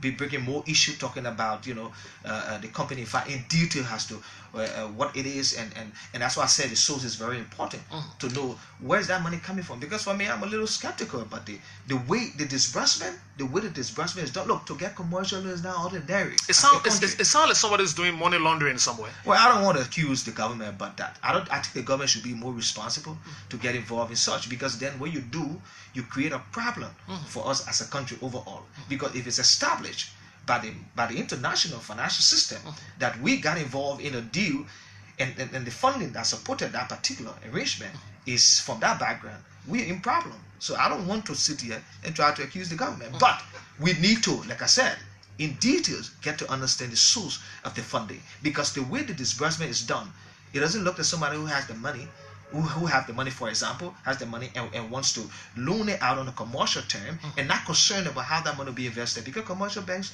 will come, in fact, they will want to be almost like see how the projects being implemented, because the implementation of the project, the successful implementation of the project, we get the kind of return they're looking for. So that means if all of the roads are done, the investment is done, possibly, of course, yes, it's going to contribute to economic growth, and by that, returns will come in the economy, and we'll be able to repay the loan. So they will be very keen on understanding how we're going to proceed with the construction. Was it equally possible to see in this discussion leading to disbursement, and of course the program laid out to break down how the project will proceed, where they intend to start from, but I see nothing captured in this document. Well, that will come out of the technical document. There's in project you have both the technical and the financial document. Okay. So they should go ahead now. This is just the financial side of it. It's just a loan for ratification.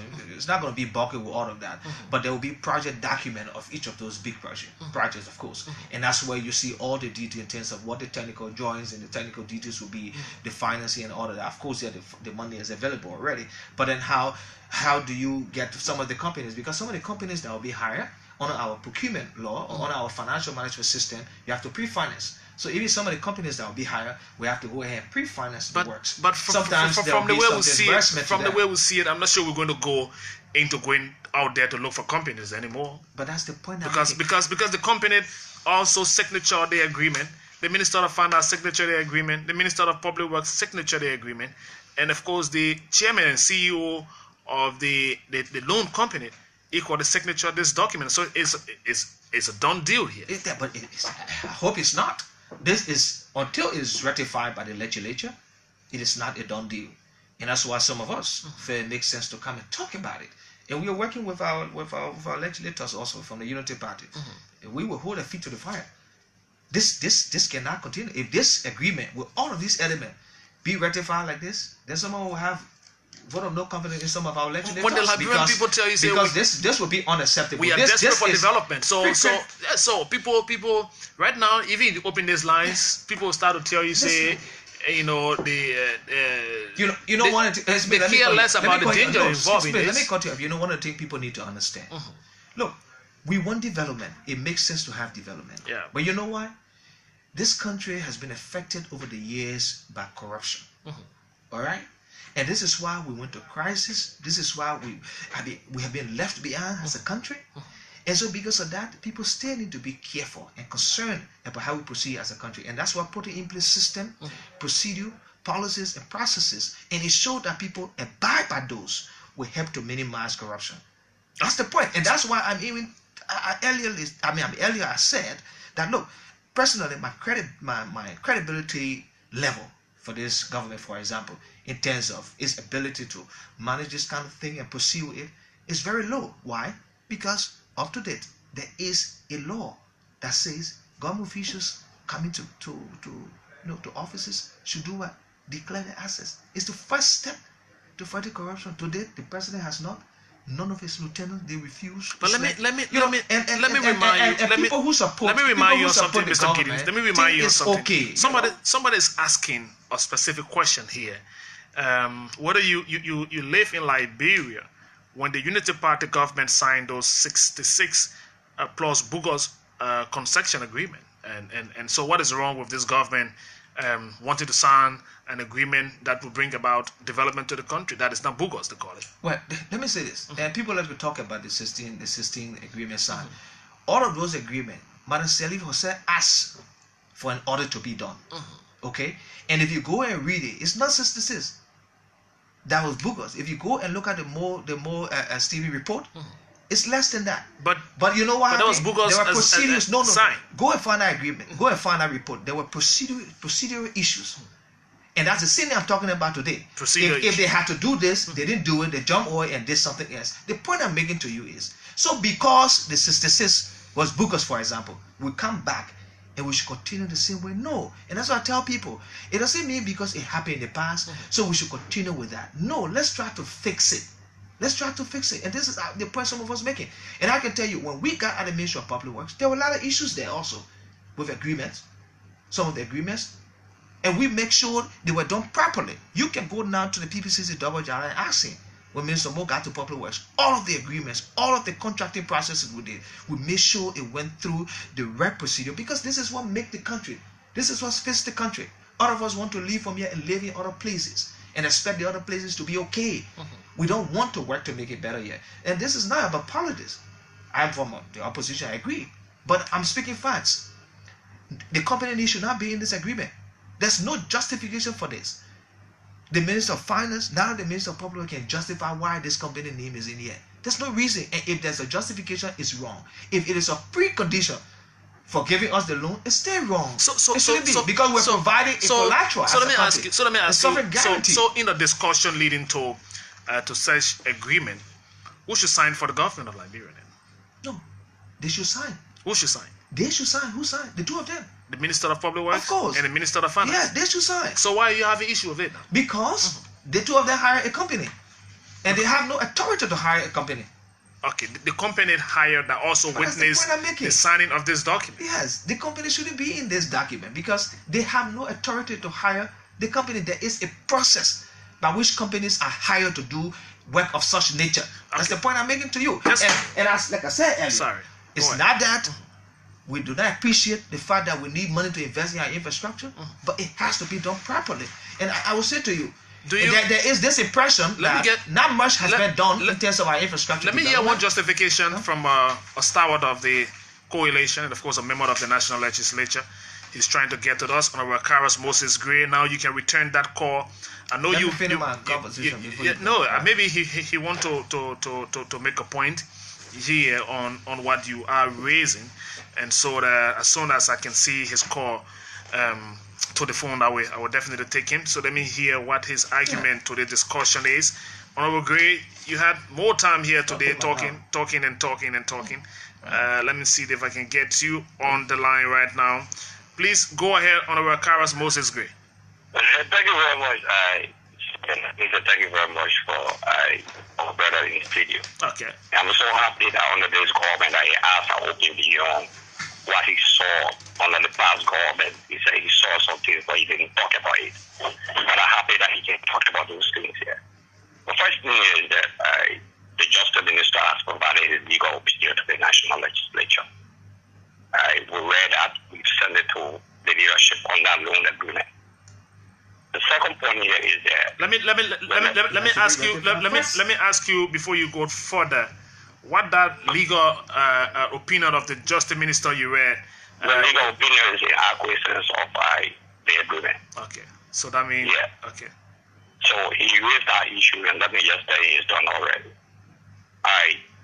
Another issue without it being ratified, without it being ratified, the Justice Minister I can say this to you has given his legal opinion on it. That listen, the way the procedure is different from the way we proceed. Okay. Okay, there are two ways to proceed, and there's no legal violation on that. The second point here is that I wanted to make clear when the law is passed, there is something called anything contrary notwithstanding. And I will give an example of Block 13 that they passed under the administration, which I didn't vote for. There was this issue of citizen participation was less than 15%. When Block 13 was passed, they reduced it to 5%. It means that Block 13 was passed after an existing law. So anything that was standing, Block 13, that provision took preeminent over any other law that they had. So if we pass this document and say that, look, the contractors or whosoever should form a part of it, this law will take preeminent over any other law. You should know that. You should know that I mean very well. That's why they say any law notwithstanding. And some of the laws you read, maybe you have a provision in a law that existed before a second law.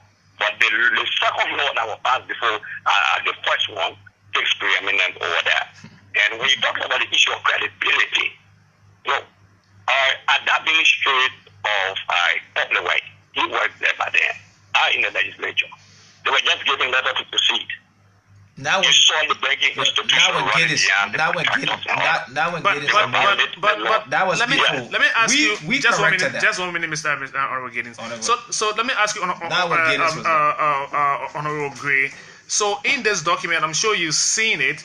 What is the rationale to have the construction company selected and also signed the document as it is done by the Minister of Finance and the Minister of Public Works and the CEO of the company? But the first thing when you go to negotiate, he knows that very well. And you're taking money from a group of people. In our country, definitely somebody will sign on behalf of that country. You know about that. Yeah. If there's a company, somebody will sign on behalf of the company. He cannot refuse that. So there's no argument about the secretary towards the agreement. No, there's an argument, and there's an argument. Excuse me, there's no argument. Let me ask. You know what I'm saying? There's no argument. What? Why? Yeah. Because those who give him the money should sign. Yeah. So there's no argument. So those the secretary. Those who will do the work. Those who will do the work. No, you're raising a third issue. I'm talking about the secretary because you raised the issue of the secretary. but in the document, Honorable Gray, the company that will do this work is already being mentioned in this document, and they signed. First and foremost that there is no crime that I'm giving my money to you. I should be a secretary to the document. I think that is satisfied because you raised that issue. Yeah. Okay. Yeah. That portion is well noted. There is no crime. Yeah. And I think the major issue he raised, and I listened to it, has to do with the issue of credibility. Whether this government has the credibility, whether people will not steal the money. So he raised those issues. Well, I didn't say I steal. so much further credibility I didn't use the word steal. as a government. I didn't use the word The steal. past administration, there are a series of corrupt cases that they didn't go after. Anybody would take it down. Let me tell you, what you were doing at the Ministry of Public Works, we're not going to do it. You take it down, and a contractor here will go after you clearly. Mr. Gray, Mr. Akaras Gray, I want to find out from you, what is your take on including the construction company without going through the PPCC law into this document? Let me just say this. What is the rationale in that? No, let me say this to you. Yeah. We are looking at the document as lawmakers. You haven't seen that portion. Okay, so we are looking at the document as lawmakers. That's what I'm saying. The loan agreement is not yet ratified by the legislature. Yeah. That's what I said. Okay, so if anything appears to violate any provision, we'll look at it and we'll have the right to take corrective measures. So I want you to first look at the signature of the document on the final page of that document. There is a signature there representing the company that is already being mentioned in this document that's signed as a signatory to all of the other signatures. Who giving the loan? Is it the company that giving the loan? No, the company that will do the work. I just ask you a question. Is it the company that is giving the loan? I think you have to relook at that document. So the company that is giving the loan already signed. 1 minute. Let me help you out. Let me help you out on this one. No, I can help you out on this one. The company that is giving the loan already signed. The Minister of Finance signed. The Minister of Public Works signed. Then the company that will do the work also signed. So how did you derive as funding the company that is going to do this work without going through the PPCC? Let me answer you directly. Go ahead. The PPCC cannot even come into this process now until this document is ratified. So there's no violation. There's no It's violation. not a law. When you select, when you already selected a company, when there's a company already selected, there's no violation. How did you select the company? The first thing, that document is not even a law. Let's be realistic now. Let's stop running around. Yeah, it's not a law. That's what we're discussing. It's not a law. I agree. Until the legislature ratified that document, I agree. Then that document with the just opinion becomes valid. Yeah. To raise that issue, which I agree with. Okay. So for anybody to imagine that the document is a law running around, it's not. Of course, no. I don't think. We are just. But all that I can say is that. We'll pass the loan agreement. I can give you that. We will be glad, but there should be some corrections. We have a bipartisan legislative approach. Okay. I can say that to you. You have no leverage. Yeah, but Honorable Gray, it's not leverage. Thank you very much, Honorable Akaras Gray. So I think he agree with us. He agree with what we say. It's just that it becomes difficult to accept, when there are wrongs. Sometimes we're on the other side. And I think that's why Honorable Grace is struggling with now. I hear his voice. Most time when he calls, he's very combative. Are you sure he's struggling? Yeah, of course, you can hear that in his voice. I'm not sure he's struggling. You have this Mahal Liberia construction company. They shouldn't sign this agreement. They shouldn't sign. Okay, and that's why we're raising it now. I'm sure the legislature overall, if I represent the Gray by himself, we realize that this shouldn't happen. You cannot have a company name besides the Ethel Finances. They are the firm that provided the finances. Of course, they have to sign. So by right, but they said we should rather be saying 3 signatures to this document instead of saying 4. They said they're subsidiary, and so they're bringing in a construction company. Now the point I'm making to you, so if it's a precondition for this the loan, subsidiary belongs to them, to the Ethel Financing. Oh, but it shouldn't be. It's wrong. It is their subsidiary according to the loan agreement, but it shouldn't be. Because that means they're telling you, provide us sovereign guarantee, and then they're telling you, we'll give you the company to build. Okay, so we'll give you the money and we'll give you the company. Yeah, that's what they say. But it's wrong. Except that maybe we're not asked to provide guarantee. But once we provide, you provide guarantee. But there's no guarantee provided. No. They ask that the central bank provide. Isn't it law? Okay. It's in the draft agreement. The central bank should provide sovereign guarantee before they proceed with disbursement. So the central bank has to provide that. That's why I think the central bank need to be called in as to what kind of guarantee they will be providing. But the point I'm making to you is wrong. This same agreement say this agreement will make sure it's in line with all of the laws of our land. Okay. If there's a procurement law that says before a company is hired to do any work for Liberians using Liberians' money, this is the process by which that should be done, then it should happen. Okay, thank you. Let us go to the lines. My next guest, Dr. Nathaniel Barnes, is already around. And so let's take some introduction right here on 0777700995. Flipside 5 o'clock. Dr. Nathaniel Barnes will be sharing this platform, discussing some of the national issue. Firing from the Ministry of Information is Deputy Minister Eugene Fagon. Please, Minister, can you please step away from the monitor a little bit? How are you, Honorable? Good evening, Smith Toby. How are you? Well, I'm doing good, Honorable Eugene Fagon.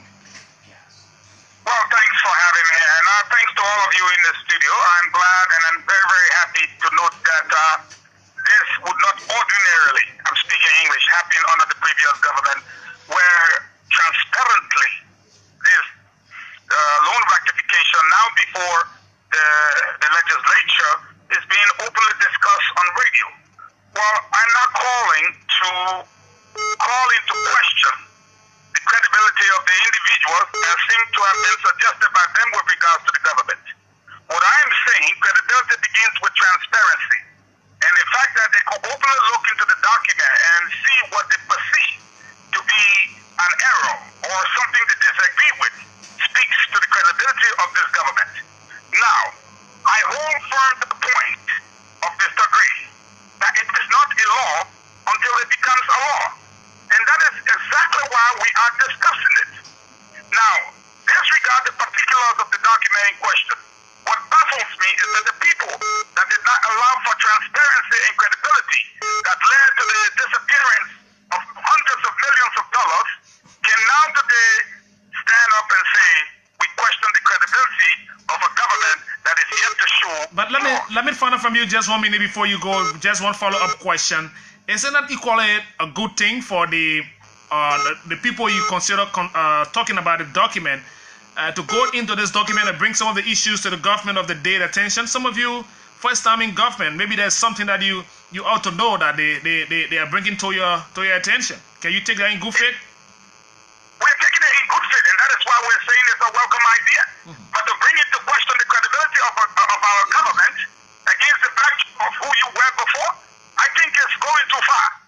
And so until a crime is committed, we should not suggest that by insinuating that the credibility of the government is suspect.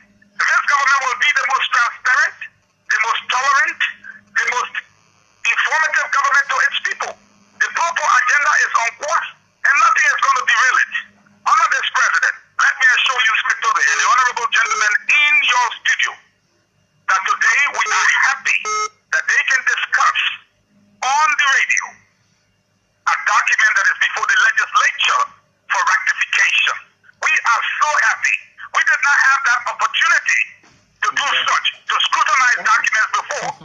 And every form of transparency will now prove the credibility of this government. Until they can prove otherwise, this government will remain the most credible government as far as I'm concerned. Thank you very much, Minister Eugene Fagon, for chipping in right here on the conversation. I see Honorable Mo Ali, Mr. Mo Ali, trying to get to us. But 0777700995, 0880939395. We'll shortly wrap up, but let's take some of the introduction. Dr. Nathaniel Barnes will be in shortly. Let's call it on this line. How are you?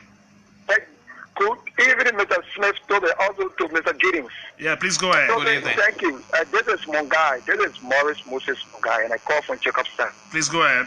Thank you. I listened to the deputy minister, but I think let's be clear here. Whenever we hear people talking about the issue of transparency in this country, it beats our imagination because we know from many people who are talking to them know what they did in this country. For them, the unitary-led government could have done bad in it.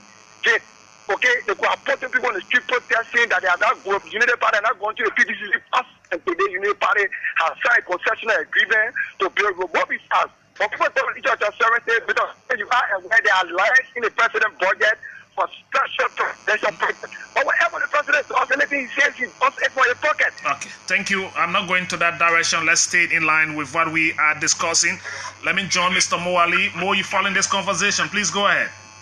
Yeah, thank you, Smith, and thank you to my parties in the studio. You know, the CIPA, the Center for Policy Action and Research, just produced their analysis on this report. and there are a few points that they raised that I'm, just two I'd like to strike off quickly. They are indicating in their analysis that the company mentioned in the loan agreement after its own finance was struck off the book under the Singaporean law on January 10, 2017. That means that it ceased to operate in Singapore under the Singaporean law under which they were registered on January 10, 2017.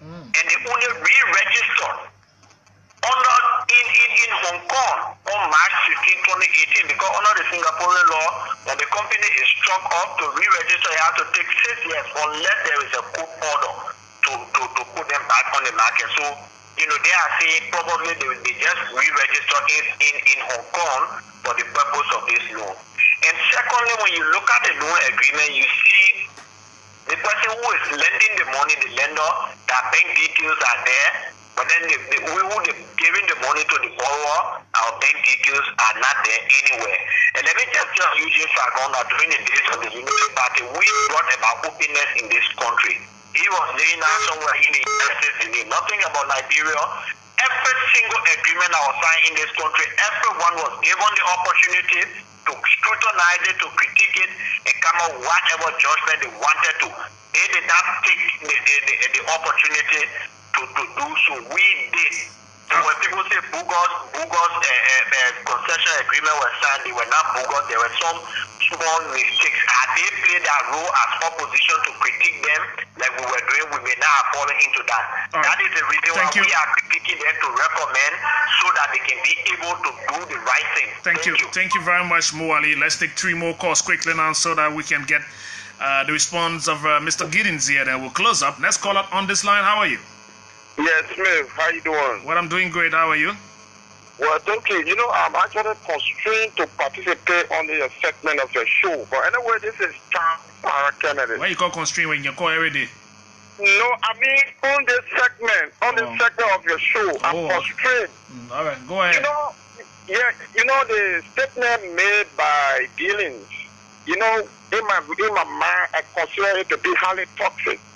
For an individual that has serious integrity crisis. Hello, 1 minute. Hello, you know the person talking about? Hello. Just 1 minute, Mr. Kennedy. Yeah. So we're talking here, we're talking national issue, we're not talking personality here. You call on the radio, please go to the subject matter. Please go to the subject matter and forget about Gideon's. Thank you. I'm not discussing Gideon's subject personal life. Why you want to bring it to the discussion? Okay, thank you. It is an affront to question the credibility of this government. We feel that this government is the best government ever in the history of this country, because it is worked in the most irresponsible government ever in the history of this country. All right, thank you for making your point. 2 more calls to take now quickly. 0777700950 8809393995. Next caller right here. How are you? Hello. Yes, how are you? I'm Reverend Myers calling from Chicken-Soup Party. Please go ahead, Reverend. Well, some of us, we are not politicians, but we are laid for law and we are theologians. We observe the Doe government. We observe the Taylor government and the Ellen government. The way George, the President, His Excellency George, we are government is started and moving. I'm afraid he's going closer to the way Joe was steady. Because when they are saying something, there are a lot of people who used to defend Joe and say all kinds of things. We are observing it and we are praying that they should not go that way. And I know by the grace of God they will not go that way. So we are just watching it keenly. God bless. Thank you. Let me take the last one from, I'm sure it's coming from the U.S., so we let it go now. Hello? Hi, sir. How are you? Well, I'm doing good. How are you? Yes, my name is Isaac Brown, and I call you from Dallas, Texas. Please go ahead. Yes, thanks, y'all. I'm listening carefully to Mr. Giddens, and I am impressed with the analysis that he provided.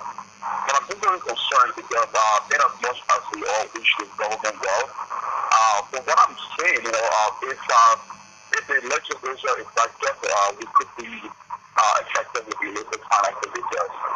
The document in question lacks most of the possibilities that could pay in procuring of commercial loans. So let me again say, how can you have a loan and then you have a contract that's already been subject? I think that's troubling. And my next point has to do with the great strength that the Ministry of Justice has provided its legal opinion. How did that come to be? The document is out and they haven't rectified that. So I hope that the government will be careful. All right. Thank you. Thank you ever so much. Thank you. And that's how we're going to hold your introduction on the line now. My next guest is already here. Mr. Giddens, in a few minutes, you can just wrap up. Quickly, let me just wrap up. And let me just say, at least I know that even those who from the other side that call, you can see that they agree with what we're saying. And maybe some of them have not even read the document. They are not seeing it. Okay, but now it's difficult for them to accept. It's like a little bit of it to accept that. Oh, look, the document has some flaws. It's something that they won't just accept, but it has. And I'm sure, I'm very, very, very, very confident that the legislature will not pass the document like this. We want money. We need it for investment in our infrastructure. Make a lot of sense, but they will make sure to do what is required. And the issue of credibility, I'm still sticking to that. I'm saying that the government has not shown to me personally, okay, that it wants to be credible as it should be. Because to date, the simple thing as declaring your assets, say what you have as a government official. That's what the law says. We're going on for 5 months. The president, I don't know what the vice president has done, and even all of the other government officials, even the deputy minister that called from the Ministry of Information, he has not declared assets. Why they have not done that? This is the first step towards transparency and accountability. I'll bring you back here another day to talk about that asset declaration thing. To talk about that. So I'm happy that the legislature will definitely look at this document, and like I said, we are working with our legislators that are there, and I'm sure this document, I'm very confident, it will not pass as it is. There will have to be adjustment to it, or it might not even pass. Okay. Yeah. Thank you. Thank you very much, Mr. Giddens, for sharing some time right on the conversation. OK FM 99.5. We're talking money business. So let me look for one music to talk about Oga chopping people money. Our money, what our money, our money, what our money, our money, what our money. Yeah, je suis arrivé. Qu'est-ce que la nation soit sénégalaise? Arrêtez le ramalage. C'est moi le Dieu. Send me back again. Yeah. I'm not getting back. What you say now? What alongside my end. Yes, I tell you, Africa money in Oga will chop. We're getting the strength as we move on day by day. It's just about 10 minutes run past the time at 5 o'clock.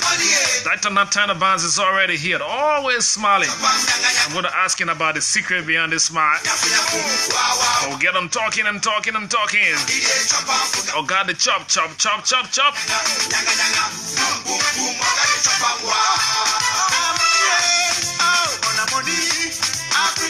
Money be trouble, money be man.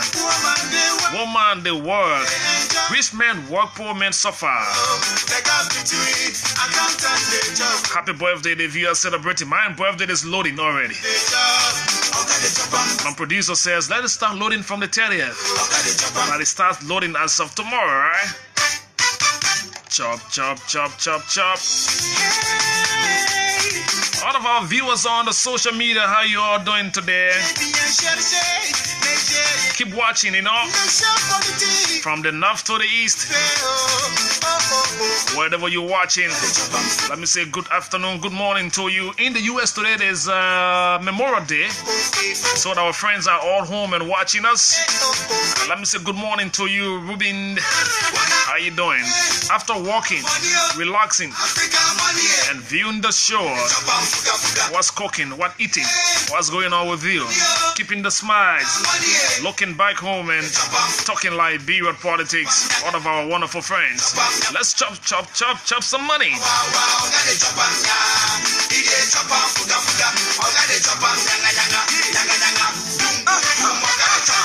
Somebody said they don't know loan is money laundering. I don't know. It is not my business in that one. I got the work, you go chop. How we go chop. Beautiful music right here. Let me not get in my music business here. In this country, you know, you can go home and sleep and say, today I'm going to just rest and forget about Liberian politics. It's difficult because the politicians, they are always up and ready to go on talking. And if it all goes well, we will get on talking on the issue relating to our country.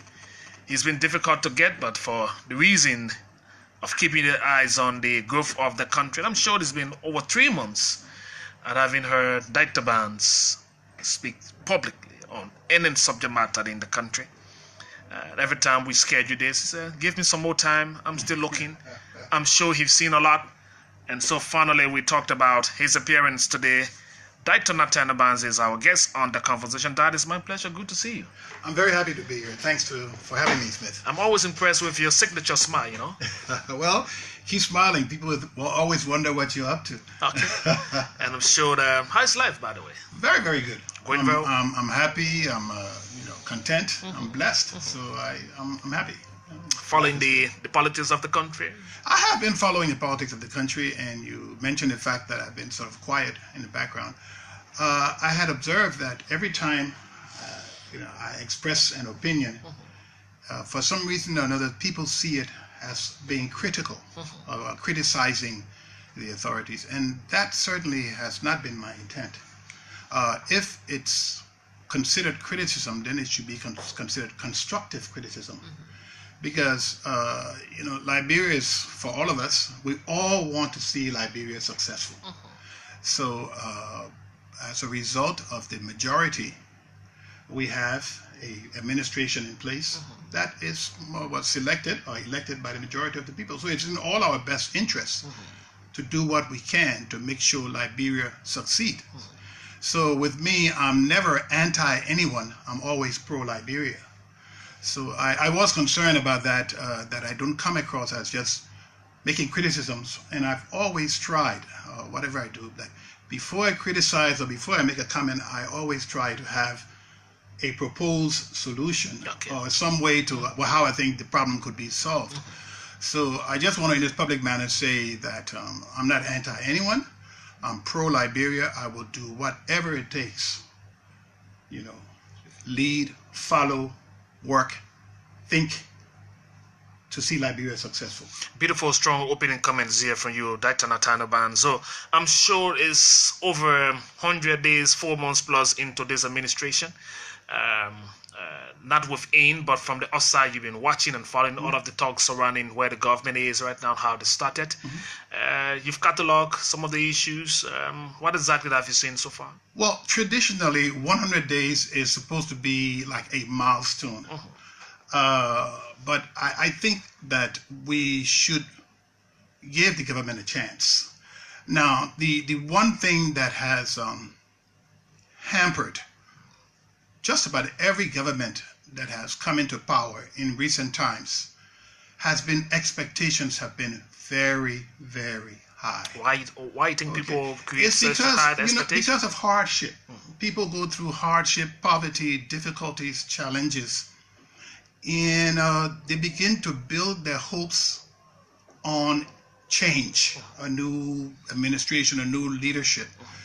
And this particular new government is no exception.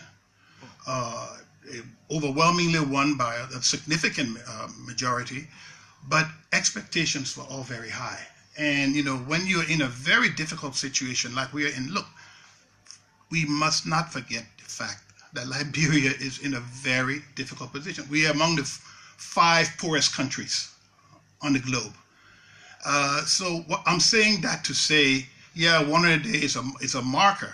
And what it does... It's a milestone, as you rightly said. It's a marker, it's a milestone. But you begin to look at what the government is doing, the direction in which it is headed, and then begin to make some judgments. Okay, but to have expectations that certain things would be accomplished within 4 months, I think is unrealistic.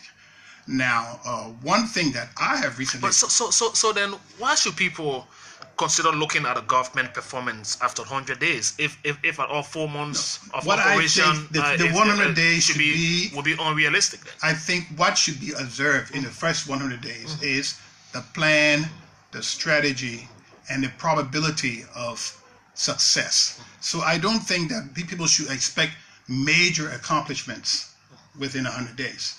Okay. They should look and say, okay, what actions have they taken? What initiatives have they taken to that we can be able to say, yeah, they're going in the right direction, and after a more reasonable period of time, after a year, after 2 years, we can say, these things have been accomplished. So you made mention of the word direction 2 times in less than 5 minutes. So in your thinking, what's the direction of this government? Well, I think that the government is trying to meet expectations, okay, and they know that those expectations are high. You see that with a smile on your face. No, I'm smiling because, it always seems easier when you're on the outside. Yeah. It always seems easier when you are politicking. There's a distinct difference between politicking and campaigning and leadership. Okay, so at some point in time, the politicians need to put the politics aside and take up the leadership mantle. Okay. And they're struggling, like most governments have been in a very poor environment like this one.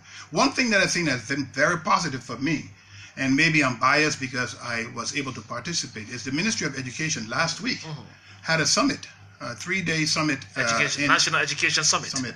I thought it was an excellent a springboard to have all of the stakeholders, all the participants, our international, multilateral, bilateral partners, all the stakeholders, the PTA, the principal, to get together and say, okay, here are the challenges we have. But that was the picture, and that is exactly what happened in Qatar. I think the 3 days were well spent. It was very, very well organized, very professionally done.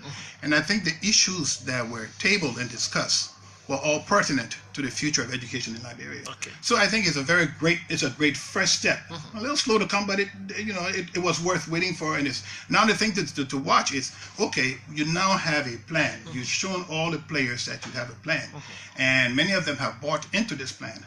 Now, how is that going to be implemented in a sustainable way? That's left to be seen. Okay, so we expected to talk to the Minister of Education on Wednesday. He's going to be here. I'm told that they're trying to finalize what they got from that National Education Summit. So by Wednesday, he's going to be here sharing with us the document that will come out of this summit. But talking about the governance picture of the country on its overall, there's a government that is supposed to be pro-poor or is pro-poor, and when you hear people talk about pro-poor and a government that is working with a pro-poor agenda, with plan and strategy, even though we are yet to see a written plan of this government, is that a surprise to you? No, it's not a surprise to me. I think they are taking some time to transition from politics to leadership, and that's understandable. Should that be the case? It depends on the team. Okay. But the fact of the matter that you've been in there, so you come from the opposition, so you was also once a member of that team.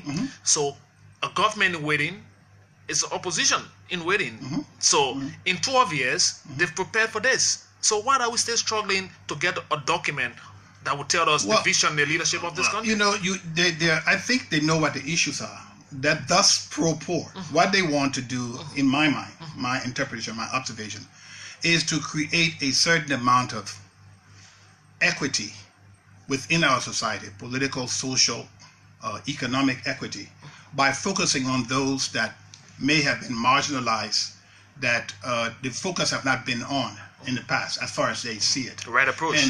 And it's a good approach. It's a good approach. But there's been, I think, a lot of politicking about it, as opposed to leadershiping about it, exercising leadership. Now, no matter what you do, Mrs. Sirleaf, Mr. Taylor, any one of the past presidents will attest to the fact that no matter what you do, you can't make everybody happy. You cannot make all the people happy all the time. Yeah. Okay. So the important thing is that they remain focused and not be distracted by what they may consider unimportant or menial or politics, bad politics, so to speak. Okay. They should focus on leadership. And again, in all fairness, I saw that when I went to the Education Summit. Do you see that leadership being exhibited?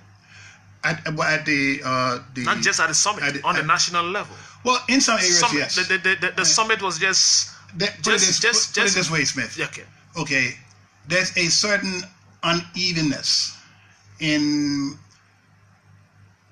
leadership being implemented across the government. There are some areas where I see it happening, and there's some areas that are a little bit slower. Okay, but the important thing to remember is we operate in a global environment. We need to understand that no country, because of globalization these days, operates in a vacuum. So they need to hurry it up, get the act together, implement plans, knowing that the environment is very difficult.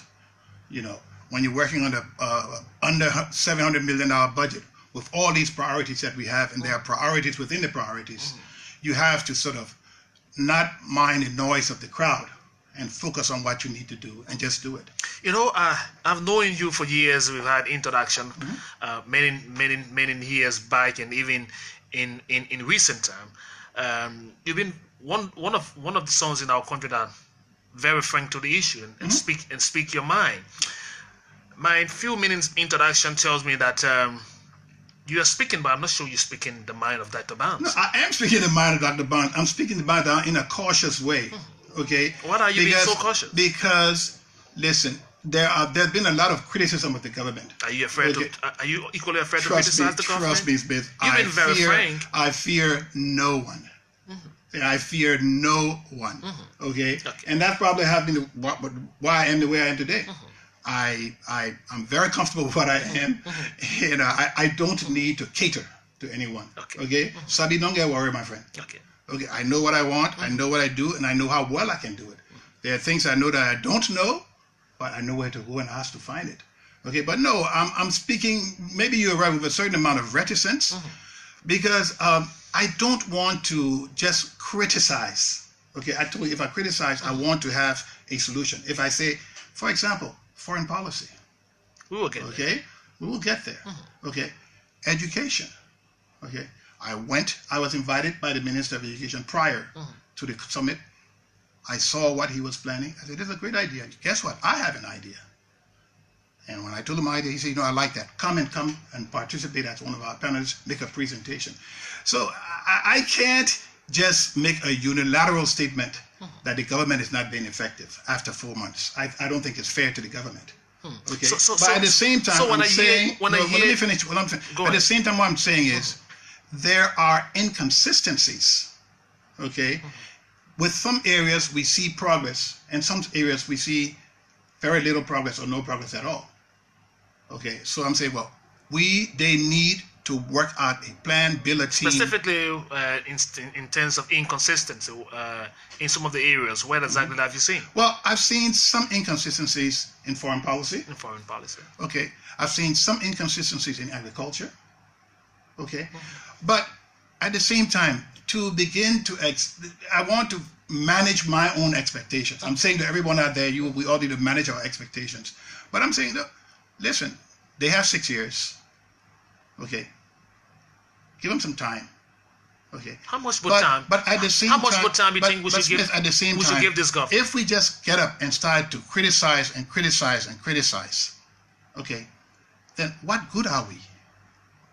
Okay. How do we if we're going to criticize, how do we check then this government? we need to say, look, for example, if I say I have some issues with the government agriculture policy, okay, I happen to be a public figure, okay, I will not just say I have a problem with the government agriculture program and criticize all the things they are not doing. I want to say I see these things. However, I believe that if they were to attempt to do this, we'll see some progress. Okay, so if you must criticize, let it be constructive criticism. Okay, but expectations are high, the criticisms are high. You know, where is the support? You know, like you said, I was opposition. But is it wrong to criticize the I'm government? not saying it's wrong. Don't get me wrong. As a matter of fact, it's good. That's one of the cornerstones of a democracy. Okay, where people can have opinions and express it. Okay, but I'm saying is if you're going to express or criticize, then at least have some idea or some notion or some option that you're going to put forth. So, and then on the other hand, it's behoove the government to listen to those criticisms and say, okay, this is garbage, or you know, maybe this person has a point, or this group has a point. It's something we need to consider. So the government cannot be so gun shy or so afraid of criticism that they don't pay any attention at all to the criticism. That's not good leadership. Okay, if you're a good leader and you have to be able to have a certain amount of autonomy with the group you're leading, and you don't want, no matter what you do, you don't want people telling you what they think you want to hear. It doesn't do you as a leader any good. It doesn't do the cause any good. Okay, you want people that will be able to speak their minds, okay, without fear of intimidation, retribution, anything like that. But those that are going to speak their minds and criticize need to know what the hell they are talking about. Okay, so I know something about you that Liberians will expect you to talk about here, and the terrain you understand very well, that you serve the country. It's not just in the foreign policy sector of our country, but you also understand the economy of our country.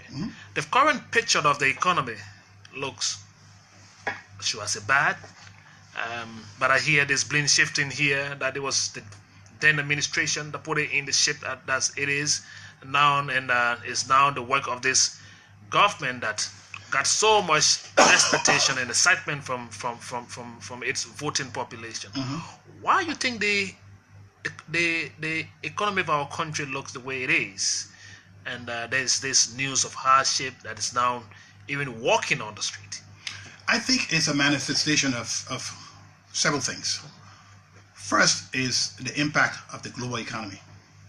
Okay, there are lots of slowdown globally, and that will impact us. But I also think is our inability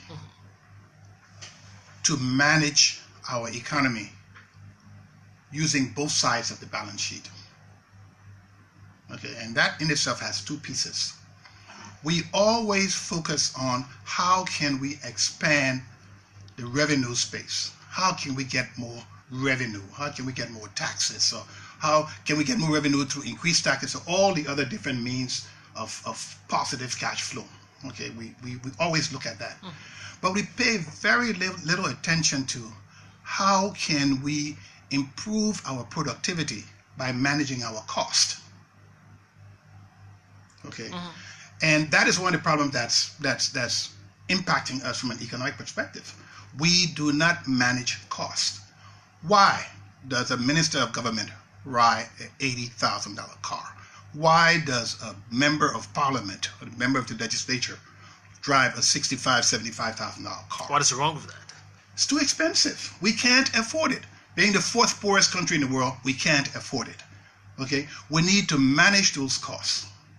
Okay? We have a lot At what point does that affect the economy? Listen.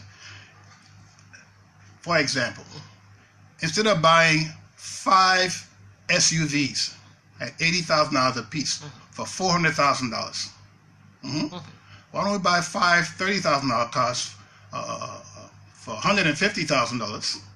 Okay, you have $350,000 $250,000 then that you could put into agriculture, into education, pay teachers better. Okay, when you manage your costs, you get something called cost savings. You can then plow those cost savings into other more productive areas. So what I'm trying to say to you, we have this issue of managing our economy where we just look at one side of the balance sheet. Okay, we have not empowered entrepreneurs, investors enough. Much of our focus when we talk about investment in Liberia, we focus on external investment. Okay, we should be out there encouraging Liberian entrepreneurs, encouraging Liberian farmers, not only encouraging but incenting them. Okay, we should go about reducing the size of government. But as we speak, there's more employment going the way of government. Okay, that is another constructive criticism I'm about to give.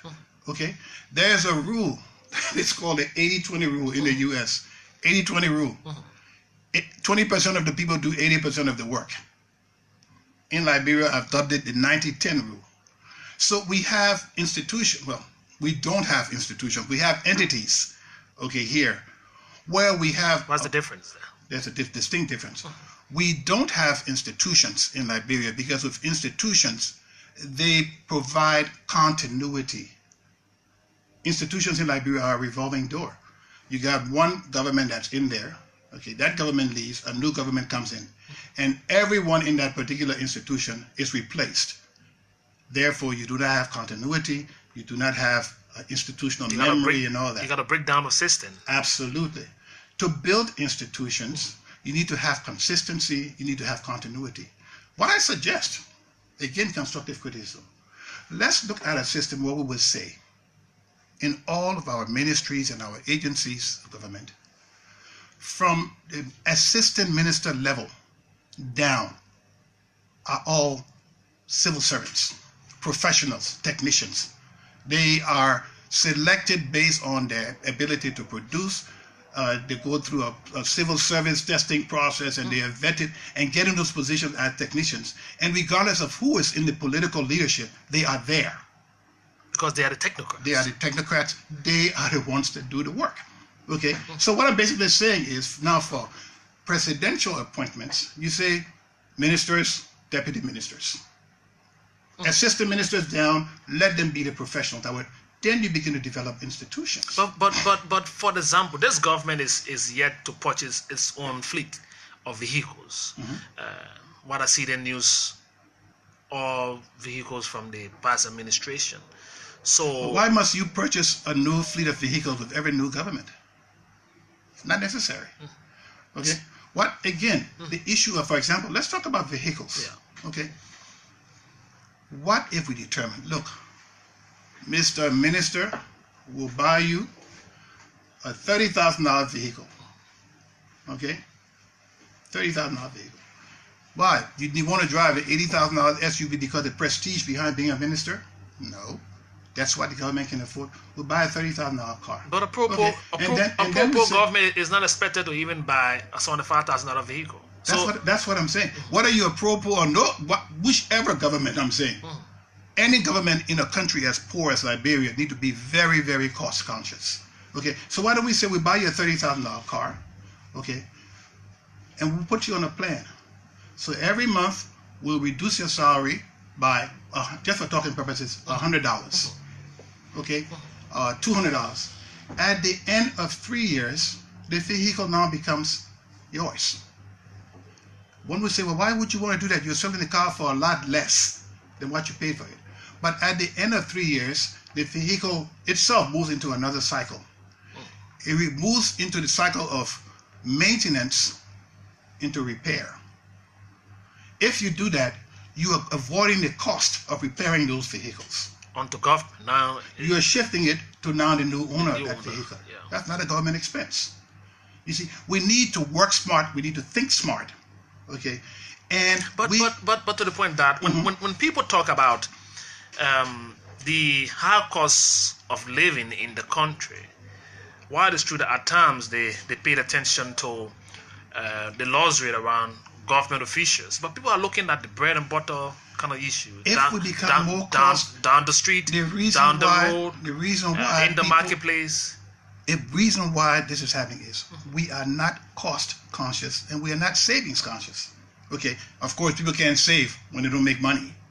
Okay, but that particular habit has to start from the very top. I can tell you that the government will be able to save as much money as it is predicting in revenue if we really sharpen its pencil to cut costs. Wasteful spending. Wasteful. Very, very wasteful spending. Foreign travel. Okay, delegations go. How many people will go with the Minister of Foreign Affairs to the UN General Assembly? Okay, I've seen poor countries, I've seen wealthy countries carry a delegation of 5. Sometimes we when carry poor more. countries like I carry 30. We carry 30. Okay, it doesn't make sense.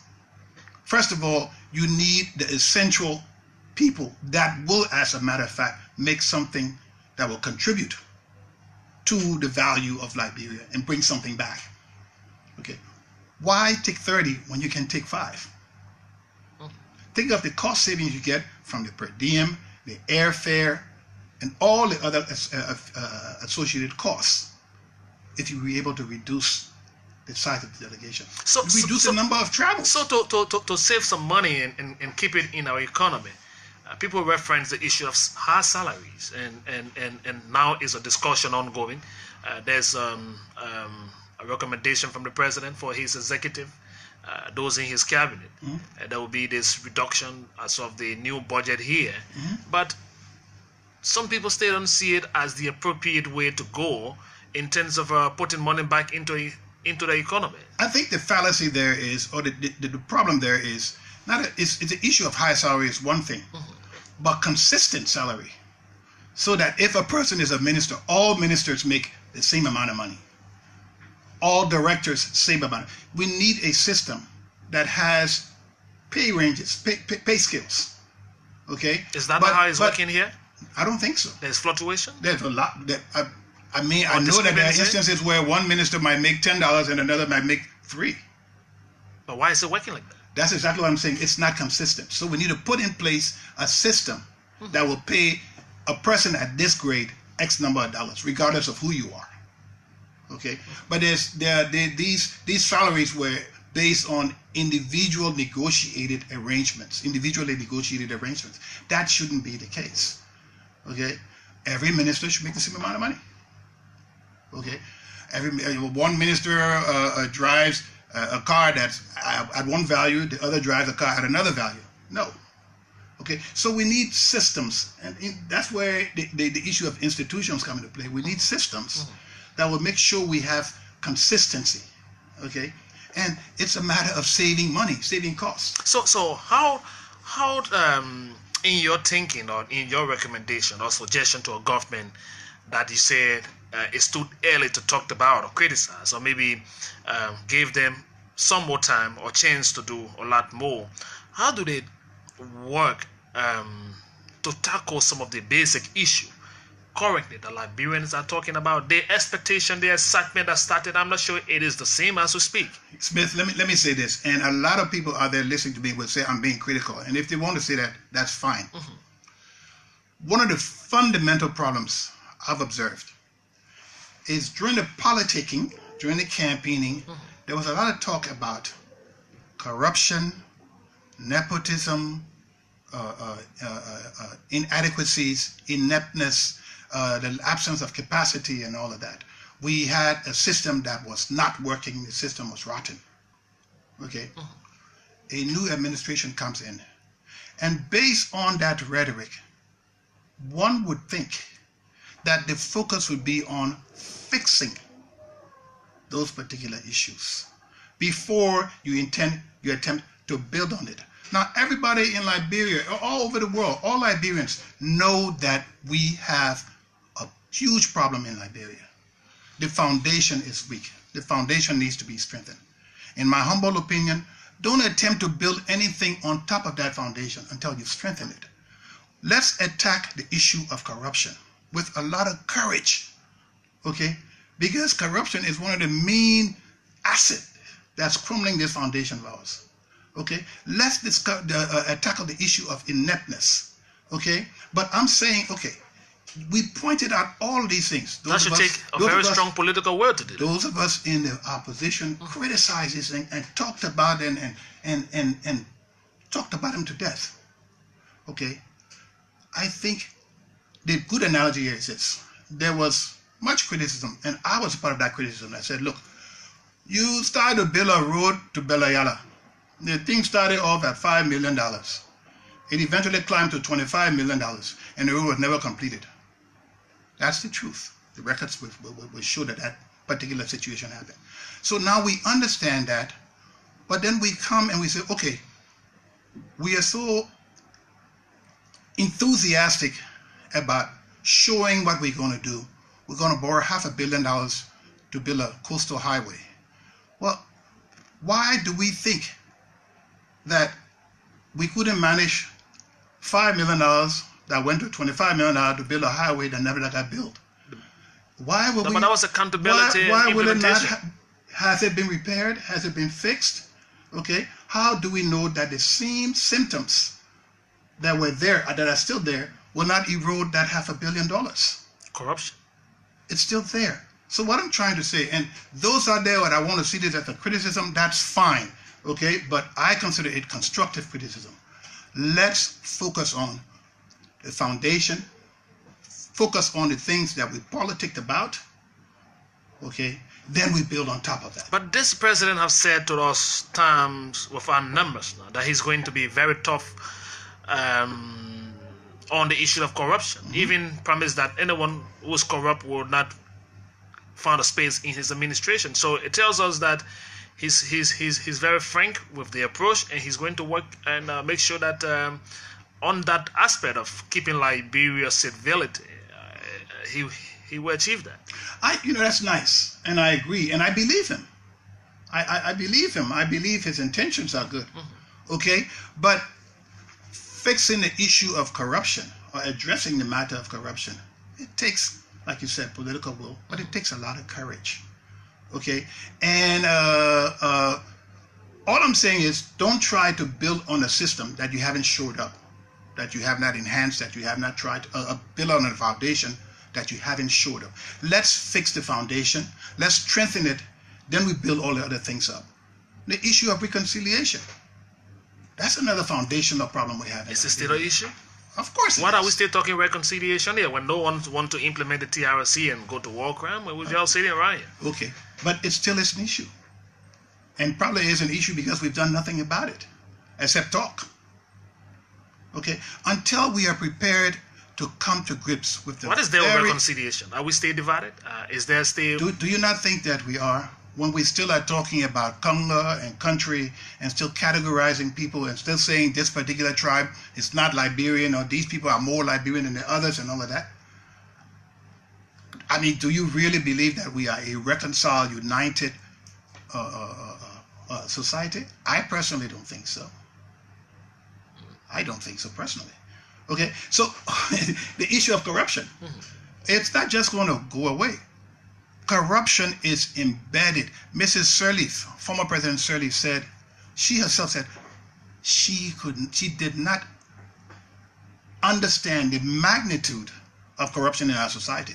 So that is entrenched. It's entrenched, and to take it out, okay, you need tough medicine. A desperate sickness requires desperate medicine. Is that what you see in this government? I'm not saying this government. I'm saying what I see in Liberia. But it's going to be a challenge to this government as well. What I'm saying, it can be perceived as criticism, is we need to address those issues that we know that are there, that we know that have hampered progress, okay, that have kept us as like a guinea pig running on a treadmill. Just running and running. The treadmill is running, and it's not moving forward. We need to focus on those things. You can look. Mr. Weah's government has an incredible opportunity based on the huge support he has of the populace. Widely loved, greatly accepted. Therefore, those high expectations. But he has an incredible platform, okay, to do and create a legacy that would take Liberia and catapult it, hopefully, into a middle-income country. Okay, so let me drive you with time running against us to another portion of your expertise that had to do with the foreign policy side of our country. You work in foreign mission, represented Liberia at a very high level. This government is now equally, I don't want to call it challenge, but we are still reading between the lines to see where is this government headed with its own foreign policy? What are you reading? Are they proceeding rightly? Because I'm not sure we are in tune with our traditional friends. Well, the fundamental problem I have is that's precise. I haven't seen any major initiative coming vis-a-vis foreign policy. Now, the interesting thing about foreign policy is it seems to be a global paradigm shift that is happening that countries like Liberia must be very, very keenly aware of. Okay? First thing I must say, I have this wonderful privilege and honor of teaching at the IBB School of International Studies at the University Graduate School. And what I say to my students that are in the foreign policy area, I says, look, if you don't learn anything before you leave this class, you must understand one thing and one thing alone. Foreign policy is about national interests. Foreign policy is about pushing your national interests. End of statement. Okay? The great United States of America created something called USAID. It was not because they are philanthropy, love Liberian people, love the world. Because they want it is a means of pushing U.S. interests. Okay? And we need to understand that. Okay? When we create foreign policy, we should look at who we engage, how we engage them with one thing in mind. How does this move the Liberia agenda? I'm a huge proponent of what I call development diplomacy. In other words, our entire national development structure, okay, should be the basis or the springboard for our national of our foreign policy. So, what is the look of its shift in the this? The look of it is understanding what your national development initiatives are, what your priorities are, and creating your foreign policy around accomplishing the objectives of those initiatives. Okay. Now, that means that you have to be careful. I was telling you about the shift, the paradigm shift. Foreign policy was largely driven by something called globalization. Globalization basically is a tool created by the West to more or less push their interests. And globalization is really outward looking. There is industrial globalization, there's financial globalization, there is cultural globalization. Okay, it's informational globalization. The World Wide Web, for example, is an excellent idea of globalization, a tool of globalization, giving the world instant information, access to information. Okay, cultural globalization. You got kids in Nukutown swinging to the beat of Wu-Tang Clan in Staten Island, New York. Okay, that's an example of cultural globalization. But when you see a president or a newly elected president, first travel is to a francophone country. I'm getting there. And not the usual America that is known to be the father or the grandfather of your nation. Yeah, are we having a shift here? There are two signals. But let me finish I'll get to that, okay? Please. So we have this wonderful thing called globalization. Okay? But over the years, globalization has become what I call a double-edged sword. Because it was really a creation of the West to push their own agenda.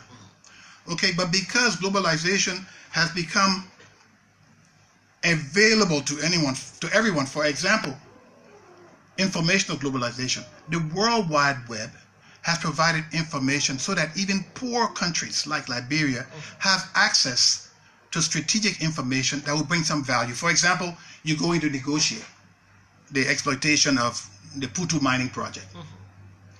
There is information available, or you have access to who the expert might be, that you can more or less get information on what the value there is in Putu, okay, so that you can equip yourself with information.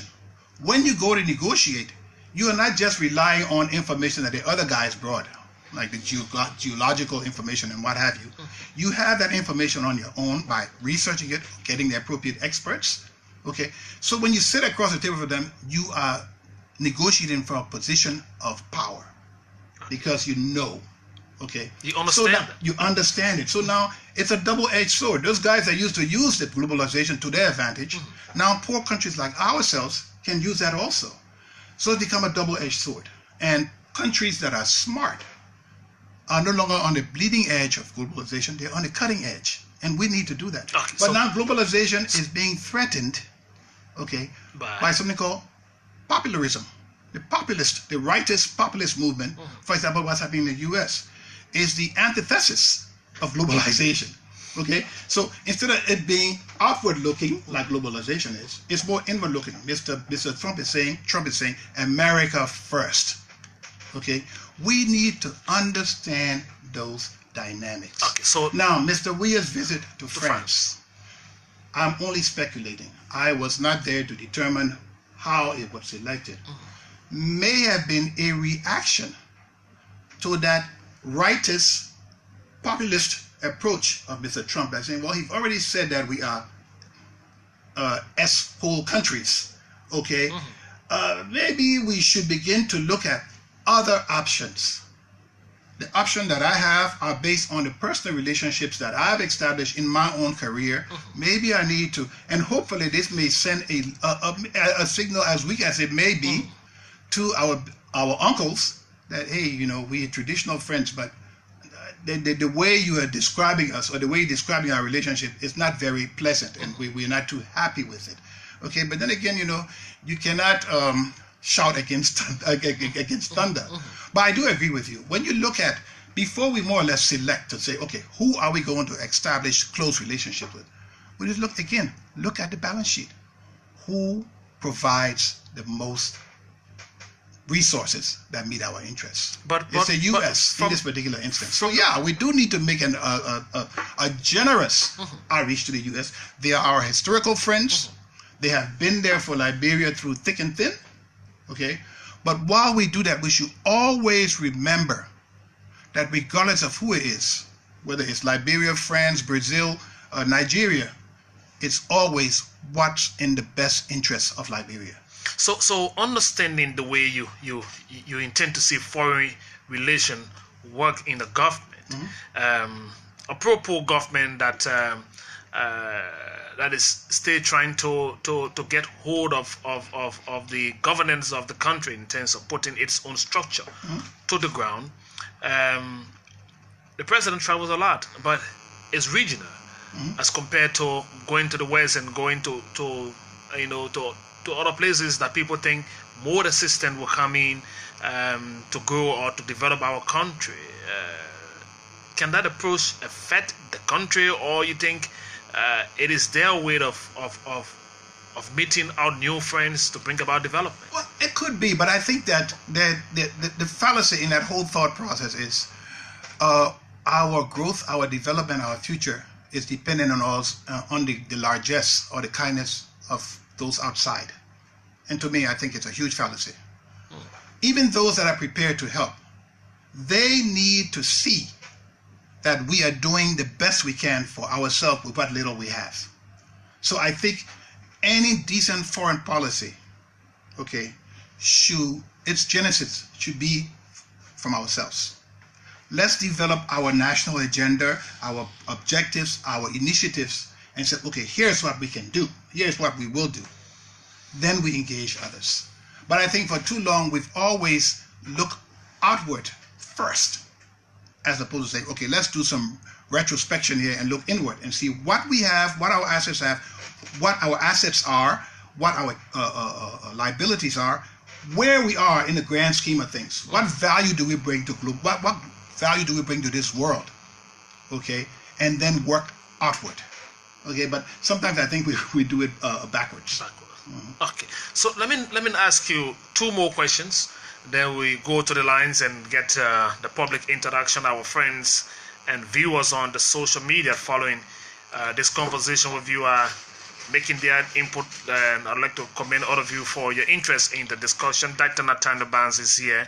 That we talk a lot about the executive side of the country in terms of governance, but three branches, we talk about one a lot. I'm sure you also understand and expect a lot more from the current legislature, the 54th, and that of the judicial system of our country. Maybe in a nutshell, you can speak to two of them quickly. I think that we need a legislature that will legislate and not try to execute. Okay, I think they are trying to, in some instances, they're trying to be the executive branch of government as opposed to being the legislative branch of government. I think they need to understand one very important thing. They are employees of the people. They represent the people. As a result of that, the desires of the people should always come first. Okay, but in my humble opinion, I don't see that happening.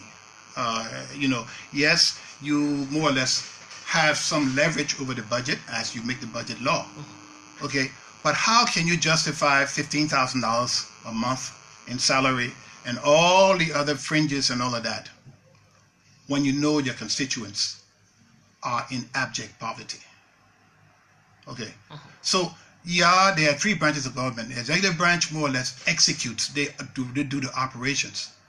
But the first branch of government, the legislative branch, that is where we need leadership from. When you have people that are desperately poor, that you're supposed to represent, and your concerns are about $80,000 cars and fringes and all of that, there's a problem. Now, I know I'm going to get a lot of heat about this, but I really feel strongly about it. Okay? You lead the first branch of government. You are in direct contact with the people. They put you there. Okay? And the thing about it is, the legislature, if one looks at it objectively, are closer to the people than the president is. Because you have members of the representative of the people. Precisely. Okay, there are these districts, and they all come from certain districts, so they know many of these people. They know their families and all that. How can you come to Monrovia and there's a complete disconnect between you and those very people that you're supposed to represent? And I'm saying you're the first branch of government. Lead like the first branch of government. Lead like the most important branch of government. Okay, but there's always a lot of issues, and you say things, and of course you are threatened, and they are great at intimidation. Okay, how can you intimidate your very bosses? As far as the judiciary is concerned, I think that they are a strong branch of government, but I think to a certain extent they have been ignored. Okay, because we have laws. They're supposed to interpret the laws, and they are overworked. Okay. And under-incented to a large extent. Okay. And being overworked and under-incented will also always lead to corruption. Judiciary? The judiciary, yes. Okay. I feel that way. Okay. So we need to sort of re-look at all these things and work. And are you concerned about waste in those branches as well? Absolutely. And the thing about the waste, it's so habitual, okay, that it becomes routine.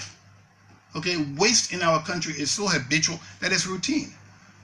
And that's not right. We need to to work smart. We need to understand that. Look, they say, okay, again, I'm going to pick fuss with somebody here. The Chief Justice, is he going to go out of Monrovia on to some trip to something that he needs a $80,000 SUV? Tell me. Okay. Or why don't we do this? If there are government officials that need to go, get the GSA to get a pool of SUVs that are built to go out in the interior in our bad roads, and when a government official needs to go there, he goes and requisitions a car to take him there. Okay, but I just have a difficult time understanding why teachers make $150 or less, okay, and people drive $80,000 cars. But then again, who am I? I'm just a lowly old John Q. Public. Okay, so let me slip in few calls for you quickly. I'm sure that our news people trying to run me out of here. I thought we were sitting up at the time, but let me take a few of your calls. That Tanatana Bands is right here. He's our guest on the conversation. So 0777700995088093. 9395. Let us go to this line. I will take only 5 calls actually. Hello. Yeah, good afternoon, Smith. Yes, good afternoon to Dr. Latanda. Thank you. Your name and where are you calling from, please? This is Charles Magatas looking for me from Toniski. Please go ahead, Charles. I very quiet listening at Manga this evening. Thank you for your analysis. That's what I say in this government. We brought this government. I get this government like you do. You bring a constructive criticism on the government and offer an idea where the government needs to pick up from. Like how you say that, nobody going back, oh, that's not about doing it because of job. No. But if you listen at the old man, Smith, you know that, yes, indeed, the government making sense and everything, and do not make it some. So we need to pull for the idea that where the government will be able to work. So I'm telling you, thank you for the issue of the agriculture where we see some weakness. Thank you. All right. Thank you very much. Let's slip in 4 more quickly on 07777009950880939395. Let's call it on this line. How are you? Yes, good evening to you, sir. Thank you. My name is Emmanuel Fa, member of the Opposition Unity Party, Afuyi from District 11. Please go ahead, Fa. Yeah, I listen to your studio guest, and it behooves me, it baffles me, for you to tell the Liberian people that indeed people that are from the opposition community is not criticizing the government constructively. I don't know who determines who is criticizing the government constructively. When this identical draft budget was presented, we are from the opposition.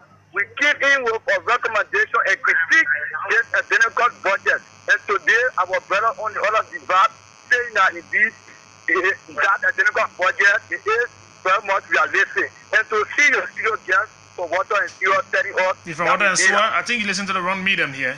This studio guest is not from water and sewer. So let me. No, but just to respond to that quickly. I mean, it tells you how people misconstrue things. I never said that the opposition is not criticizing constructively. I don't remember saying that. Let me just close the line down with the callers. You will respond. Hello. Yeah, thank you for interrupting the guy. Don't we ask the people who are not following topics. This is Mr. Tan. I join you from District 16, the political stronghold of the coalition. Please go ahead, Mr. Tan. Now I want to commend you ever so much for the appearance. You know, you taught me when it comes to foreign policy. That's my interest, but I don't have finance to complete it. You see, what we say in this country, the mistake of previous government, that what present government should build on. That's what you really said. You can't make something and destroy it, but you guard that thing by giving them constructive criticism. That's what you are doing. I hope our 3 branches of government will wake up, more especially the legislature. That's the problem in this country. It's not the executive. If the legislature puts their feet down and constructively engage the executive, we don't have the best people for here. We got everything the world needs. That you know it. Thank you all so much for the turn. Thank you ever so much. 2 more right now, then that will respond. The news team seem to be chasing me out of this studio. Okay, so let me see 07777009950880939395. Here we go. Next caller. How are you? Yeah, thank you, my brother. Well, I'm doing good. And what is your name, sir? Please go ahead. Project your voice quickly. Move ahead. Yeah, thank you, my brother. Thank you for your studio guest as well. Actually, it's very welcoming. I like your presentation. I like your offering. Actually, that would be very bold that actually this government has been a bit well, and we will commend them very so early. And as the day go by, we know better things are coming about. All right. Thank you very much. Let me close up with Mr. David Coty. Mr. Coty, my last caller. Please go ahead quickly. Well, thank you very much, Peter, and thanks to Doc in there. You know, I decided not to call at all. Like some of your callers always say, I'm constrained to call. Dr. Barnes never said here, for his whole 1 hour plus in office, that opposition people do not criticize constructively. He never said that. And Doc, thank you for one information I never knew before. The Better Yala road from 5 to 15 million, it never ended, and that was total wickedness. And it's the same thing with the executive mansion. Millions went in there, never completed, total wickedness. Anyway, thank you very much and have a good day, sir. Thank you. Thank you. And Dad, you can pick up the pieces. Well, I again, now you understand my silence for the period of time. I'm pro-Liberia. I will always be pro-Liberia. I believe I was, through accident of birth. I'm Liberian. I'm proud of it, and I will do whatever it takes okay, to see Liberia successful. If it means speaking out, I will. If it means working, I will always work. If it means thinking positively, I will. I appreciate all the input that the callers made. I just want people to know that we are all in this boat together. Okay. And until we face the difficult times and together go through the difficult decisions, together, that's most important. Okay? Once we are able to do that, then hopefully we will see the light from the mountaintop. Okay. You know, I've been very, very happy to be here, and I'm honored to continue to serve. Dr. Nathaniel Barnes, it's always my pleasing pleasure once you share this platform with us. Thanks for coming again on today. Another time, I'm sure you will be back here, but it's going to take some more time. Once you go into your sabbatical, it's difficult bringing you out. No, I'm always available. I appreciate the opportunities. Okay, so let me go home today. Let me say thanks to all of you. And this is the song taking me home, yeah? Thanks for your listening road as usual. Until tomorrow, Tuesday.